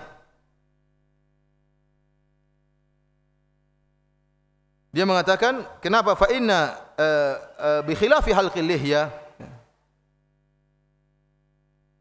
Dia mengatakan bentuk tashabbuh bin nisa. Ya, tashabbuh bin nisa. Kata beliau bahwasanya mencukur habis jenggot seperti tashabbuh dengan wanita. Abul Hasan Al-Mawardi, ulama masyhur dalam ulama Syafi'iyah, ya, dalam kitabnya Al-Hawil Kabir, beliau mengatakan, natful lihyati minas safah alladhi turaddu bihi syahadah. Mencabuti jenggot merupakan bentuk kebodohan yang dengan sebab itu persaksian seorang ditolak. Persaksian seorang apa ditolak? Kalau ada orang mau jadi saksi tapi jenggotnya dia cabuti, oh kamu tertolak. Yang bilang siapa? Al-Mawardi. Ulama apa? Syafi'iyah. Ini perkataan yang keras dari ulama Syafi'iyah. Al-Imam Al-Ghazali juga demikian dalam yang wafat pada tahun 505 Hijriah. Dia mengatakan, wa amma natfuha fi awwalin nabat tashabbuhan bil murad fa minal munkaratil kibar fa innal lihyata zinatul rijal. Adapun mencabuti jenggot di awal kali tumbuh, baru kali tumbuh enggak suka ada jenggot, dicabutin. Sama seperti orang-orang al-murad, murdan, anak-anak masih muda yang tidak punya jenggot. Fa minal munkaratil kibar, maka ini termasuk kemungkaran yang besar. Kata siapa? Al-Ghazali. Ulama orang-orang Syafi'iyah semua mengagumi orang-orang ini. Al-Ghazali, kemudian Ibnu Rif'ah Al-Halimi, Al-Mawardi, ini ulama-ulama Syafi'iyah, ulama besar Syafi'iyah. Dia bilang faminal munkaratil kibar. Ini termasuk kemungkaran yang besar. Fa innal lihyata zinatur rijal, bahwasanya jenggot merupakan perhiasan lelaki. Dan saya sebutkan juga ulama-ulama Syafi'i yang lain. Di antaranya sekarang perkataan Imam Nawawi rahimahullah. Lihat halaman 40. Al-Imam Nawawi rahimahullah berkata, was sahih dalam Al-Majmu' Syarh Al-Muhadzab, was sahih karahatul akhdhi minha mutlaqan. Ini mazhab Syafi'i. Imam Nawawi adalah orang yang paling paham tentang mazhab Syafi'i. Al-Imam Nawawi adalah orang yang paling paham tentang mazhab Syafi'i. Maka dia dikatakan sebagai muhaqqiqul madhab, orang yang paling paham tentang mazhab. Beliau mengatakan dalam kitabnya Al-Majmu' Syarh Al-Muhadzab, was sahih, pendapat yang benar. Karahatul akhdhi minha mutlaqan, tidak boleh memotong jenggot secara mutlak. Bal yatrukuha ala haliha kaifa kanat. Tetapi jenggotnya dibiarkan sebagaimana kondisinya. Lil haditsi sahih wa aful liha, karena ada hadis yang sahih yang menyatakan biarkan jenggot. Ini perkataan siapa? Imam Nawawi. Dan saya rasa seluruh orang Indonesia kagum sama Imam Nawawi rahimahullahu taala. Kemudian beliau bantah hadis yang dhaif, kata beliau, wa ammal hadis Amr bin Syuaib an abihi an jaddihi. Adapun hadis yang diriwayatkan dari Amr bin Syuaib dari ayahnya dan dari kakeknya, inna Nabiy sallallahu alaihi wasallam kana ya'khudh min lihyatihi min ardiha wa tuliha. Rasulullah sallam memangkas jenggotnya baik dari bawah maupun dari pinggir. Farawahu Tirmidzi, diriwayatkan oleh Imam Tirmidzi bi isnadin dhaif, dengan sanad yang dhaif, la yuhtajju bihi, tidak boleh dijadikan hujjah. Tidak bisa dijadikan hujjah. Lihat, Imam Nawawi tegas. Dia mengatakan dibenci memotong jenggot sedikit pun, tidak boleh. Adapun Nabi diriwayatkan memotong sedikit kanan, memotong sedikit kiri atau di bawah, maka hadisnya dhaif, tidak boleh dijadikan hujjah. Demikian juga dalam kitabnya yang lain, dalam kitab Al-Minhaj Syarah Sahih Muslim, beliau mengatakan wal mukhtar tarkul lihyati ala haliha, dan pendapat yang terpilih adalah membiarkan jenggot sebagaimana kondisinya. Wa alla yuta'arrad laha bi taqsiri syai'in aslan, dan tidak boleh dikorek-korek dengan dipangkas sedikit pun enggak boleh, kata Al-Imam Syafi'i, Imam Nawawi rahimahullah.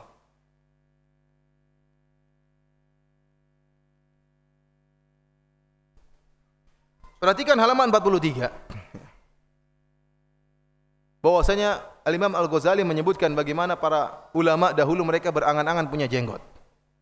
Lihat kata Abu Hamad Al-Ghazali, wa qala Syuraih Al-Qadhi, Syuraih Al-Qadhi seorang ulama besar, dia mengatakan, Waditu anna li lihyatan walau bi asyrati alaf. Saya berharap punya jenggot meskipun harus bayar 10.000. 10.000 dinar atau 10.000 apa? Dirham. Kalau dinar 10.000 dinar banyak sekali. 1 dinar 4/4 gram emas. Kalau 10.000 dinar berapa kilo itu? Dia mau beli jenggot dengan berkilo-kilo emas. Bukan malah jenggotnya dijual cuma dapat 100.000. Dia bukan jual jenggot, dia ingin beli jenggot. Siapa? Syuraih Al-Qadhi. Kalau saya punya uang 10.000 dinar atau dirham, terus saya bayar supaya jenggot saya tumbuh, maka dia pingin. Namun jenggot dari Allah Subhanahu wa taala. Ada yang tumbuhnya kencang, ada yang tumbuhnya malu-malu. Tidak semua orang jenggotnya lebat. Wa qala ashabul Ahnaf bin Qais, kata Imam Ghazali juga, para sahabat Al-Ahnaf bin Qais. Al-Ahnaf bin Qais ini tidak punya jenggot. Mereka berkata, wadidna an nashtari lil Ahnaf lihyatan walau bi 20,000. Kami berangan-angan untuk membelikan jenggot buat Al-Ahnaf bin Qais meskipun kami harus bayar 20.000 dinar atau dirham. Ya. Luar biasa bagaimana angan-angan ya, para ulama yang mereka tidak punya jenggot. Ya, oleh karenanya para ulama atau para ustadz yang tidak punya jenggot jangan terlalu bersedih ya. Banyak ulama juga yang tidak punya apa? Jenggot. Contohnya Syuraih Al-Qadhi, Al-Ahnaf bin Qais juga tidak punya jenggotan ya. Tidak punya jenggot. Al-Ghazali berkata, fa inna lihyata zinatur rijal wa biha yatamayyazur rijal anin nisa, karena jenggot adalah perhiasan lelaki dan dengan jenggot tersebut terbedakan antara lelaki dengan wanita.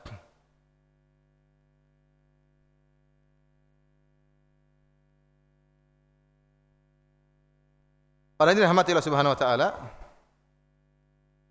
Maghrib jam berapa? Lanjut apa mau tanya jawab? Lanjut aja. Lanjut terus. Kita lanjut. Perkara berikutnya tentang haramnya musik. Haramnya musik ya. Kemarin Al-Ustaz Ahmad Zainuddin sudah bahas ya tentang apa? Semua orang suka musik ya. Padahal saya belum sempat mendengar kajian tersebut, tapi insyaallah beliau sudah menjelaskan dengan panjang lebar. Kita hanya ingin dalam kajian ini menukil tentang perkataan ulama Syafi'iyah. Para hadirin rahmatillah subhanahu wa ta'ala, kita menjalani kehidupan dengan tunduk kepada Al-Quran dan Sunnah Nabi sallallahu alaihi wasallam. Dan terlalu banyak dalil yang menunjukkan akan haramnya musik, ya, akan haramnya musik. Baik dari Al-Quran maupun dalam hadis-hadis Nabi sallallahu alaihi wasallam. Di antara hadis yang mengharamkan musik seperti dalam Sahih Al-Bukhari, kata Nabi sallallahu alaihi wasallam, la yakunanna min ummati aqwamun yastahiluna al-hira wal harira wal khamra wal ma'azif.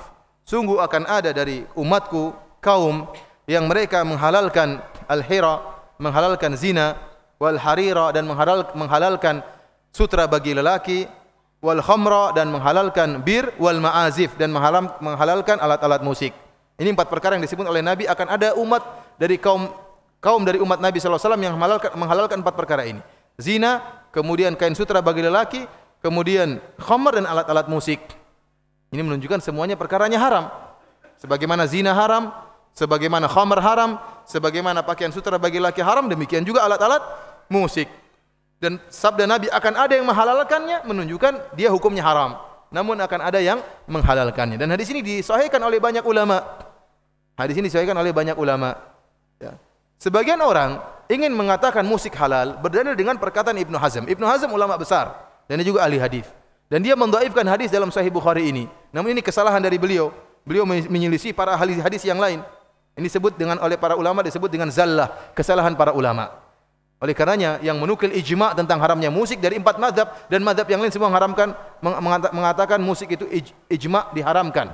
Terutama mazhab Syafi'i, akan kita nukil perkataan ulama Syafi'i. Adapun Ibnu Hazm yang mendhaifkan hadis ini, perkataan dia salah. Oleh karenanya diselisih oleh para ulama ya tentang hadis yang lebih pakar daripada beliau dari berbagai macam zaman.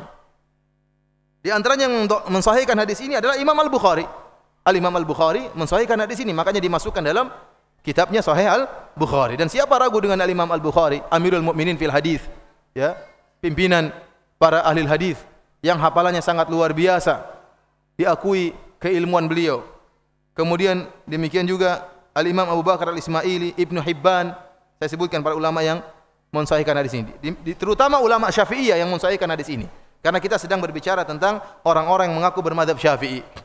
yang menjadikan para ulama Syafi'iyah sebagai marja' mereka, sebagai sumber ilmu mereka. Di antara para ulama Syafi'iyah yang mensahihkan hadis ini, Al-Hafidz Ibnu Salah, ulama besar di mazhab Syafi'iyah. Al-Hafidz Ibnu Katsir, dari ulama juga Syafi'iyah. Ibnul Mulaqin juga dari ulama Syafi'iyah. Zainuddin Al-Iraqi juga dari ulama Syafi'iyah. Ibnu Hajar Al-Asqalani juga dari ulama Syafi'iyah. Ini semua ulama Syafi'iyah, ahlul hadisnya ulama Syafi'iyah, semuanya mensahihkan hadis ini. Belum dari ulama-ulama mazhab yang lain. Dari zaman dahulu sampai zaman sekarang dengan berbagai macam mazhab, semuanya mensahihkan hadis ini. Oleh karenanya, apa yang dikatakan oleh Ibnu Hazm tatkala mendhaifkan hadis ini merupakan kesalahan. Dan jangan kita menjadikan kesalahan ini sebagai dalil untuk ini masalah khilafiyah. Karena sebagian orang demikian. Kenapa musik dibahas? Ini masalah khilafiyah. Kita bilang enggak. Ini ijma' ulama.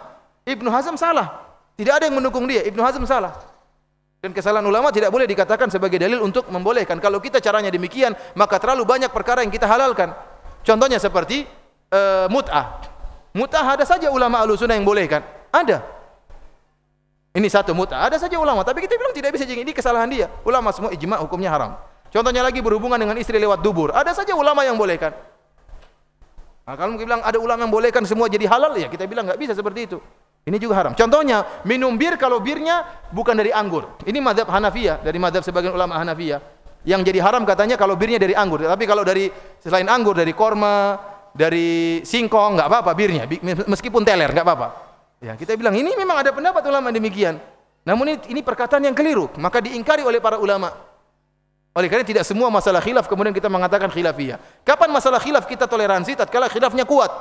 Banyak ulama berpendapat demikian, banyak ulama berpendapat begini. Ini kita masalah khilafiyah harus lapang dada. Bahkan saya katakan manhaj Ahlussunnah dalam menghadapi masalah khilafiyah, manhaj Salafi dalam menghadapi masalah khilafiyah berlapang dada jika benar-benar khilafnya kuat.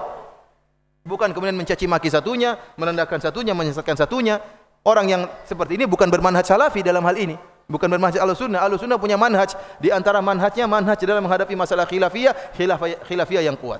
Adapun masalah seperti ini masalah syadz, kata para ulama ini pendapat yang syadz, pendapat yang nyeleneh. Ya, kesalahan ulama. Contohnya masalah musik. Karena saya benar dapat sebagian orang mengatakan ini masalah khilafiyah. Ibnu Hazm mendhaifkan hadis tersebut.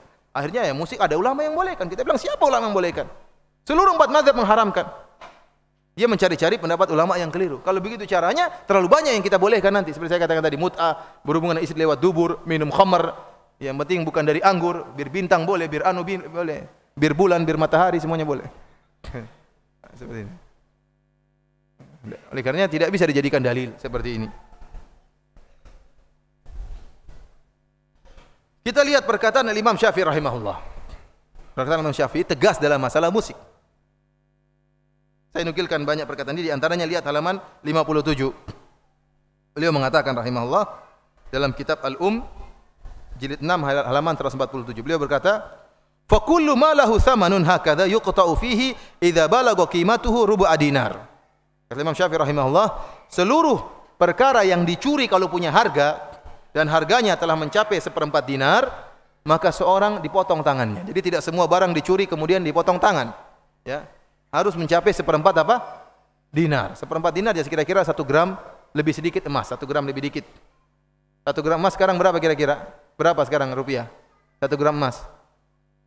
Berapa? Siapa yang juragan emas di sini? Angkat tangan. Berapa?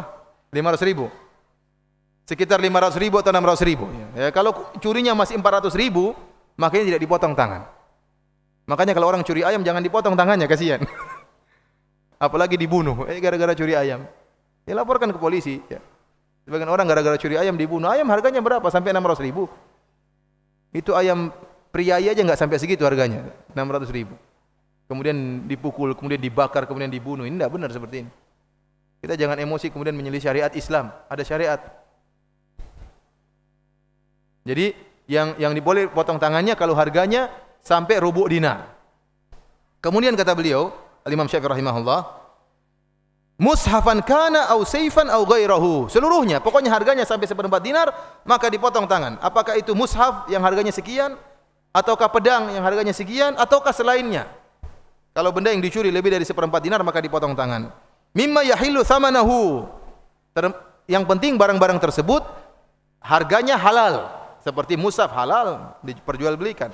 Pedang juga benda yang halal dan yang lain juga halal. Barang siapa yang mencuri barang halal, harganya lebih dari 1/4 dinar maka tangannya dipotong.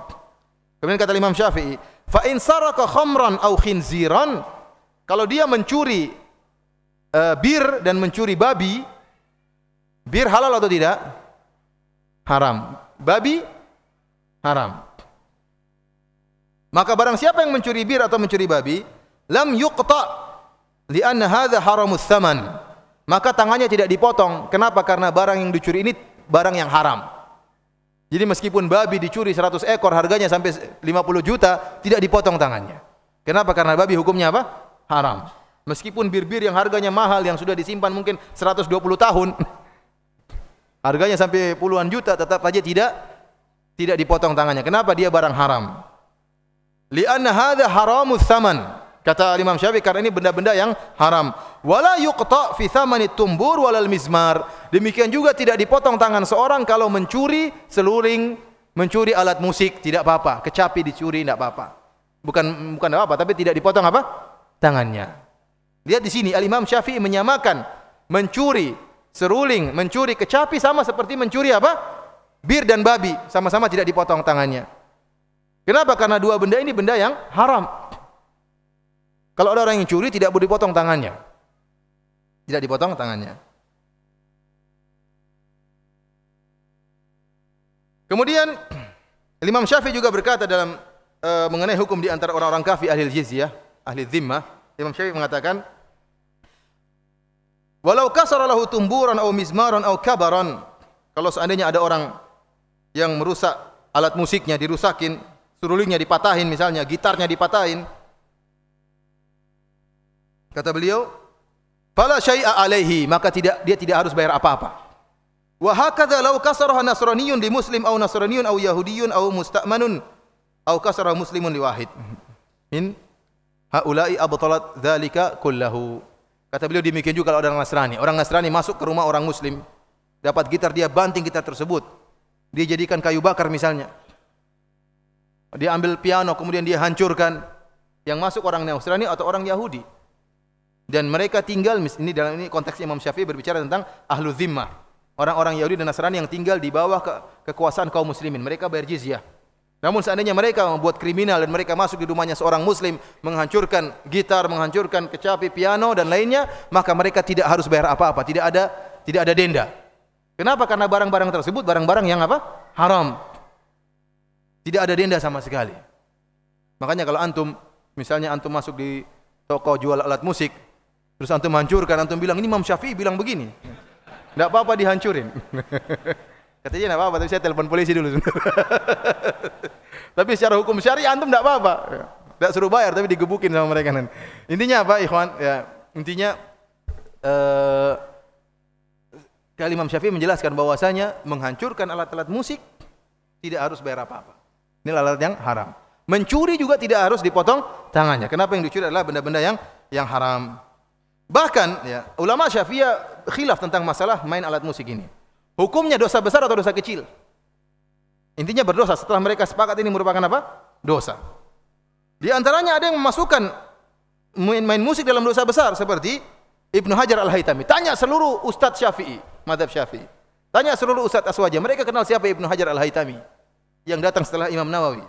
Termasuk muhakkikul mazhab, orang yang paling top. Dia menulis kitab Az-Zawajir an Iqtirafil Kabair, peringatan keras terhadap melakukan dosa-dosa besar. Dia menyebutkan di antara dosa-dosa besar adalah alat musik.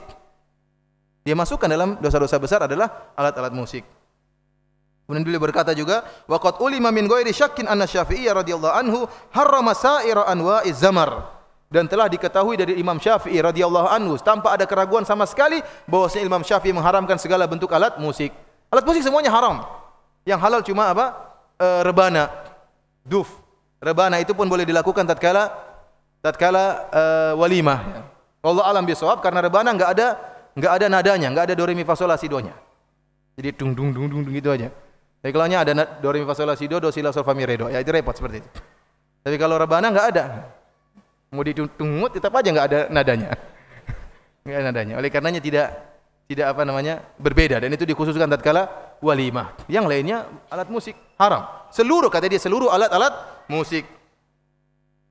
Abul Ma'ali Al-Juwaini ya, dalam kitabnya Nihayatul Matlab fi Dirayatil Madhab, ma'ruf Al-Juwaini, ulama besar di mazhab Syafi'iyah.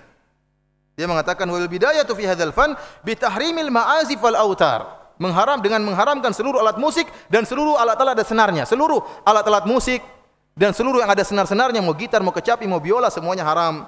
Wa kulluha haram, seluruhnya haram. Wa hiya dzara'i' ila kaba'iri dzunub, dan perkara-perkara ini mengantarkan kepada dosa besar. Ini saya bilang tadi ada beda. Abul Ma'ali Al-Juwaini menganggap ini dosa kecil yang bisa mengantarkan kepada apa? Kepada dosa besar. Al-Ghazali, apa beliau berkata dalam kitabnya Al-Wasit?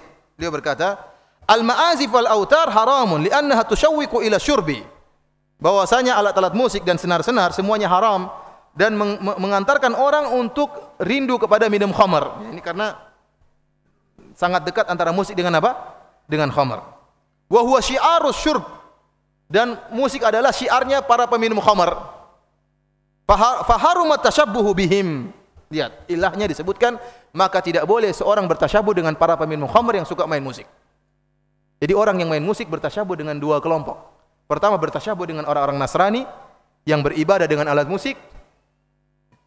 Kalau dia jadikan alat musik sebagai ibadah, maka bertasyabuh dengan orang-orang apa? Nasrani. Kalau dia menjadikan alat musik sebagai alat teler, maka dia bertasyabuh dengan para peminum bir. Pilih mana, terserah bertasyabuhnya.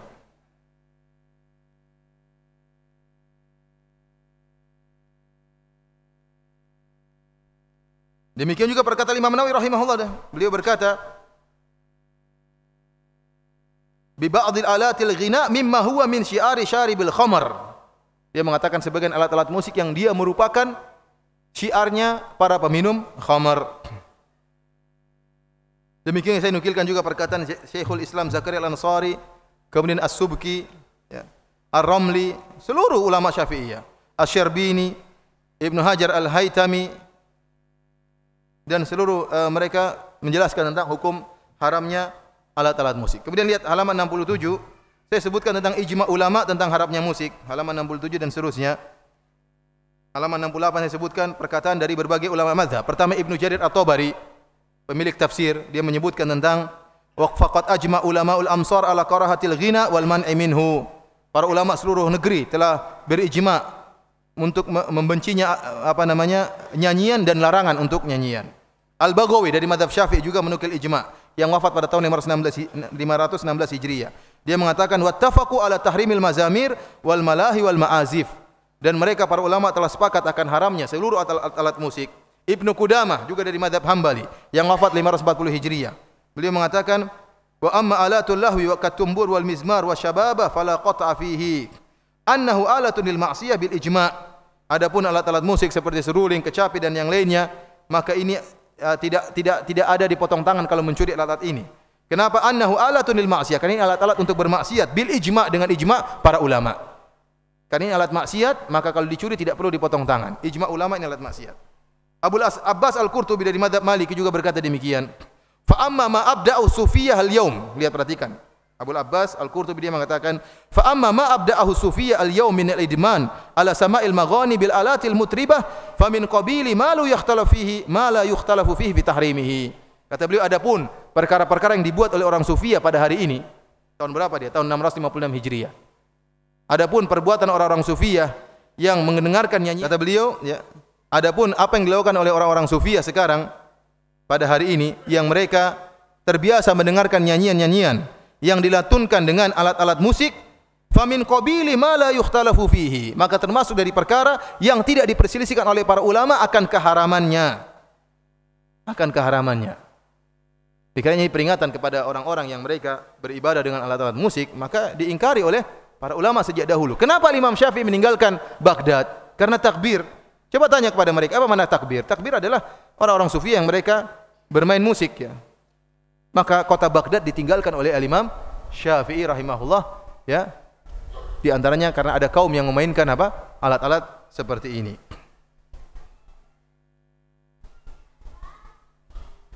Saya sebutkan Imam Nawawi, Ibnu Taimiyah, Ibnu Hajar Al-Haytami, Ibnu Rajab, ya.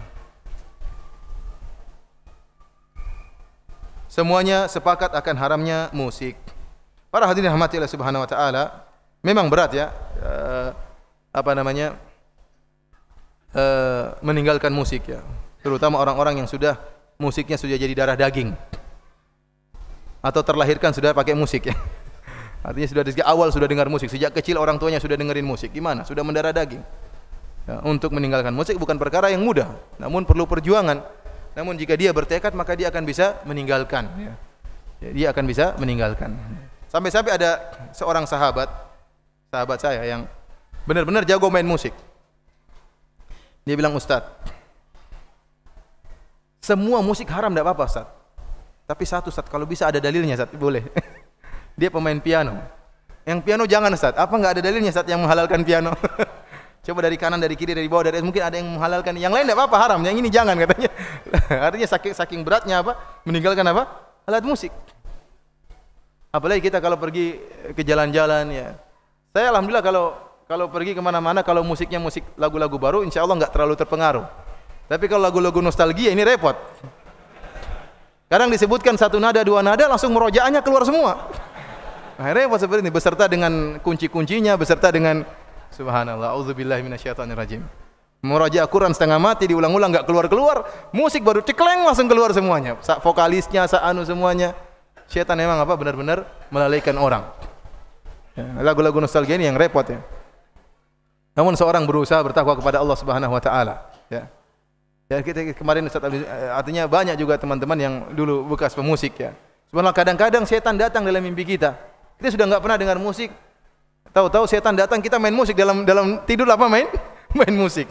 Bahkan dalam tidur setan tidak berhenti untuk apa? Menggoda. Ya, oleh karenanya memang berat meninggalkan musik, tapi seorang berjuang meninggalkan suatu karena Allah Subhanahu wa taala. Demikianlah para hadirin rahmatillah subhanahu wa taala. Besok insyaallah kita lanjutkan lagi ya. Pada poin-poin berikutnya kita ada sekitar 16 poin. 14 atau 16? Ada 18 poin. Insyaallah kita mudah-mudahan dalam 2 hari ke depan bisa kita selesaikan paling tidak mu'dhamnya atau apa mayoritas dari apa yang poin-poin yang disebutkan bisa kita selesaikan. Kalau ada yang bertanya saya persilahkan. Pertanyaan, Ustaz, apakah tidak menyelesaikan sunnah perkataan kepada sahabat Ali karramallahu wajhahu, semoga Allah memuliakan wajah Ali radhiyallahu anhu? Disebutkan bahwasanya Ali bin Abi Thalib tidak pernah menyembah berhala tatkala beliau belum masuk Islam, oleh karenanya dikatakan karramallahu wajhahu ya. Kita katakan bahwasanya sebenarnya enggak jadi masalah ya. Tetapi tatkala ada nilai seperti pengkhususan ini jadi masalah. Karena yang tidak menyembah berhala bukan cuma Ali bin Abi Thalib. Abu Bakar juga tidak disebutkan beliau pernah mencela apa? Menyembah berhala. Tapi kenapa pengkhususan tersebut hanya kepada Ali? Yang lebih daripada ini seperti mereka mengatakan Ali alaihi salam. Ali alaihi salam. Demikian juga para imam-imam mereka, orang-orang Syiah Rafidhah, mereka menyebutkan imam mereka seperti Ja'far As-Shadiq alaihi salam ya. Kemudian Ali alaihi salam, Al-Hasan dan Husain alaihi salam. Kita bilang secara bahasa enggak jadi masalah, akan tapi tatkala penyebutan alaihi salam ini seakan-akan syiar seakan-akan mereka seperti kedudukannya seperti para anbiya, maka ini tidak boleh. Karena kita tahu secara syiar alaihi salam dikhususkan kepada para nabi, ya atau tidak? Kalau secara bahasa boleh. Bilang firanda alaihi salam secara bahasa boleh. Bukankah antum mengatakan alaikassalam, waalaikumsalam, assalamualaikum? Antum bilang sama anak assalamualaikum ya ustaz. Kan maknanya assalamualaikum. Kalau saya bilang firanda alaihi salam secara bahasa enggak jadi masalah, tetapi syiar jadi masalah. Jangan orang mengatakan ini secara bahasa kenapa dilarang? Ya kalau gitu pasang firanda alaihi salam, boleh enggak? Bingung juga mereka kalau. Akhirnya mereka ingin mengkhususkan Ali dan imam-imam mereka dengan alaihi salam. Kita bilang pengkhususan tersebut bermasalah. Ya, karena syiar sudah disepakati atau menjadi etika kaum muslimin bahwasanya alaihi salam dikhususkan kepada para anbiya. Demikian juga karramallahu wajhahu secara bahasa enggak jadi masalah. Ya. Namun kenapa dikhususkan? Kalau secara bahasa kita boleh mengatakan kepada siapa saja. Kepada ustaz siapa yang bilang karramallahu wajhahu, semoga Allah muliakan, kepada diri antum juga semoga Allah muliakan wajahmu. Boleh-boleh saja. Yang jadi masalah bukan secara bahasa tapi secara syiar. Syiar ini yang jadi masalah. Ustaz, mana yang didahulukan, nikah atau kerja? Mengingat umur anak sudah 30 tahun. Mana yang didahulukan, nikah atau kerja? Saya kira nikah atau menuntut ilmu, ternyata nikah atau kerja. Mengingat umur anak sudah 30 tahun, sedangkan anak masih belum punya apa-apa. Modal biaya untuk menikah belum punya. Allah musta'an ya. Ini apa namanya? Nanti ketemu saya deh.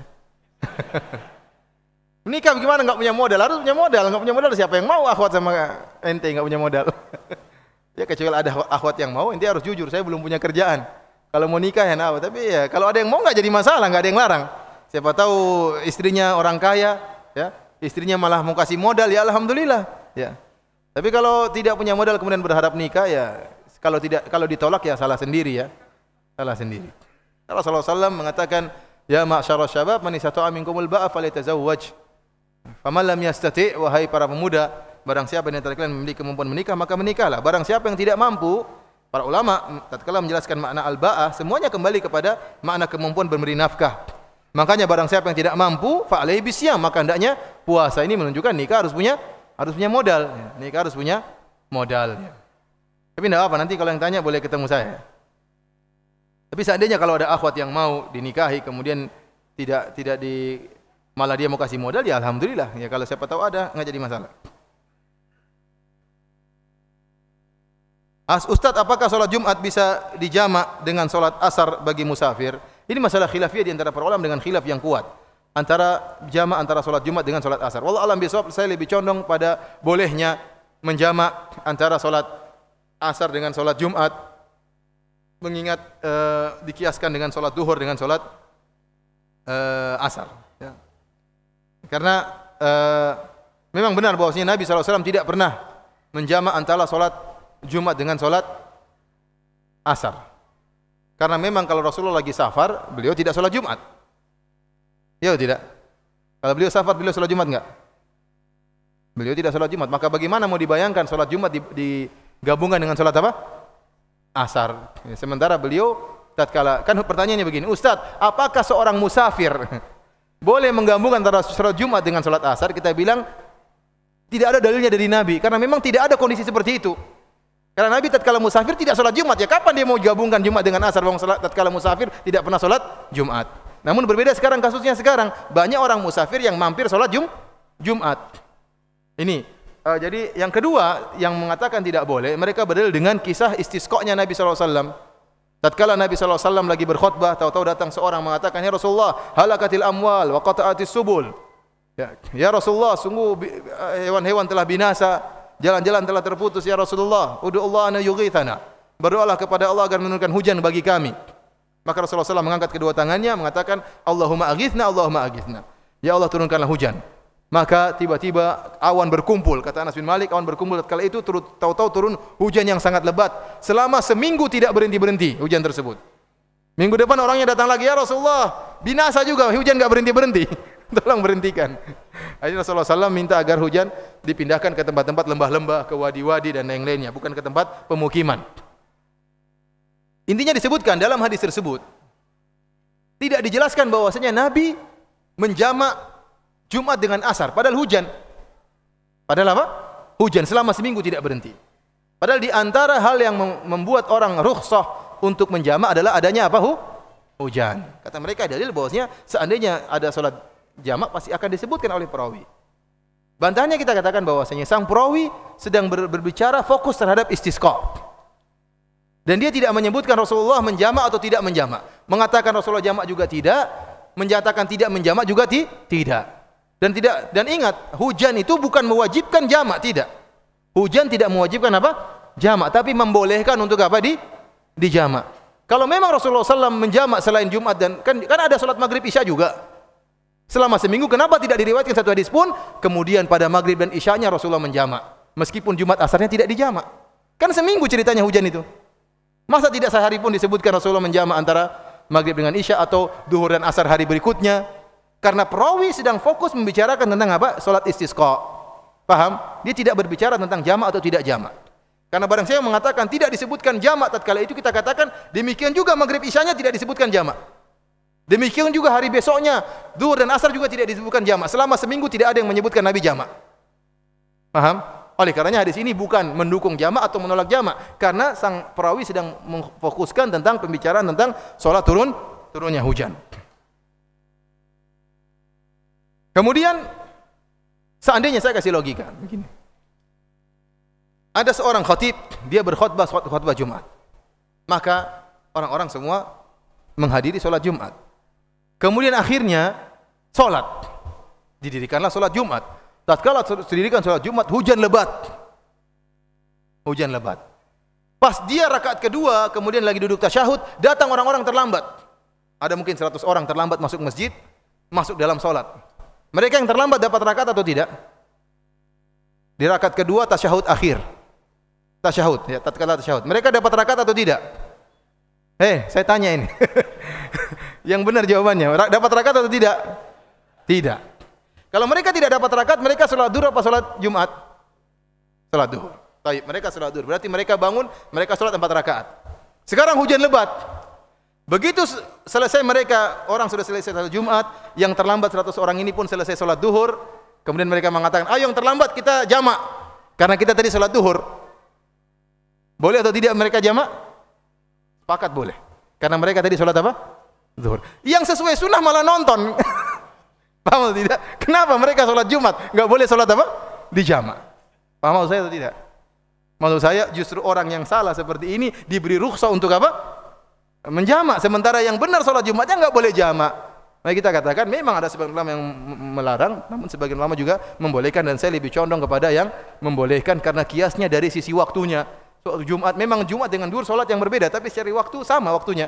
Oleh karenanya boleh menggabungkan antara jamak dan Jumat dan asar dengan di jamak. Wallahu a'lam bishawab, yang lebih hati-hati tidak di jamak kecuali dalam keadaan kepepet, dan ada kondisi-kondisi tertentu kita sulit untuk tidak menjamak. Seperti misalnya pesawat mau terbang, ya. Sementara terbangnya jam 2, khawatirnya sampai menjelang maghrib. Di bandara sulit untuk salat asar atau ya kita seperti gini kita jamak aja. Ya, kondisi-kondisi tertentu. Tapi asalnya kita jangan menjamak biar keluar daripada masalah khilaf. Demikianlah para hadirin rahmati Allah Subhanahu wa taala, kajian kita insyaallah masih banyak pertanyaan saya simpan ya. Mudah-mudahan enggak hilang pertanyaannya. Insyaallah kita kalau ada sempat kita jawab pada pertemuan berikutnya. Wabillahi taufik. Assalamualaikum warahmatullahi wabarakatuh.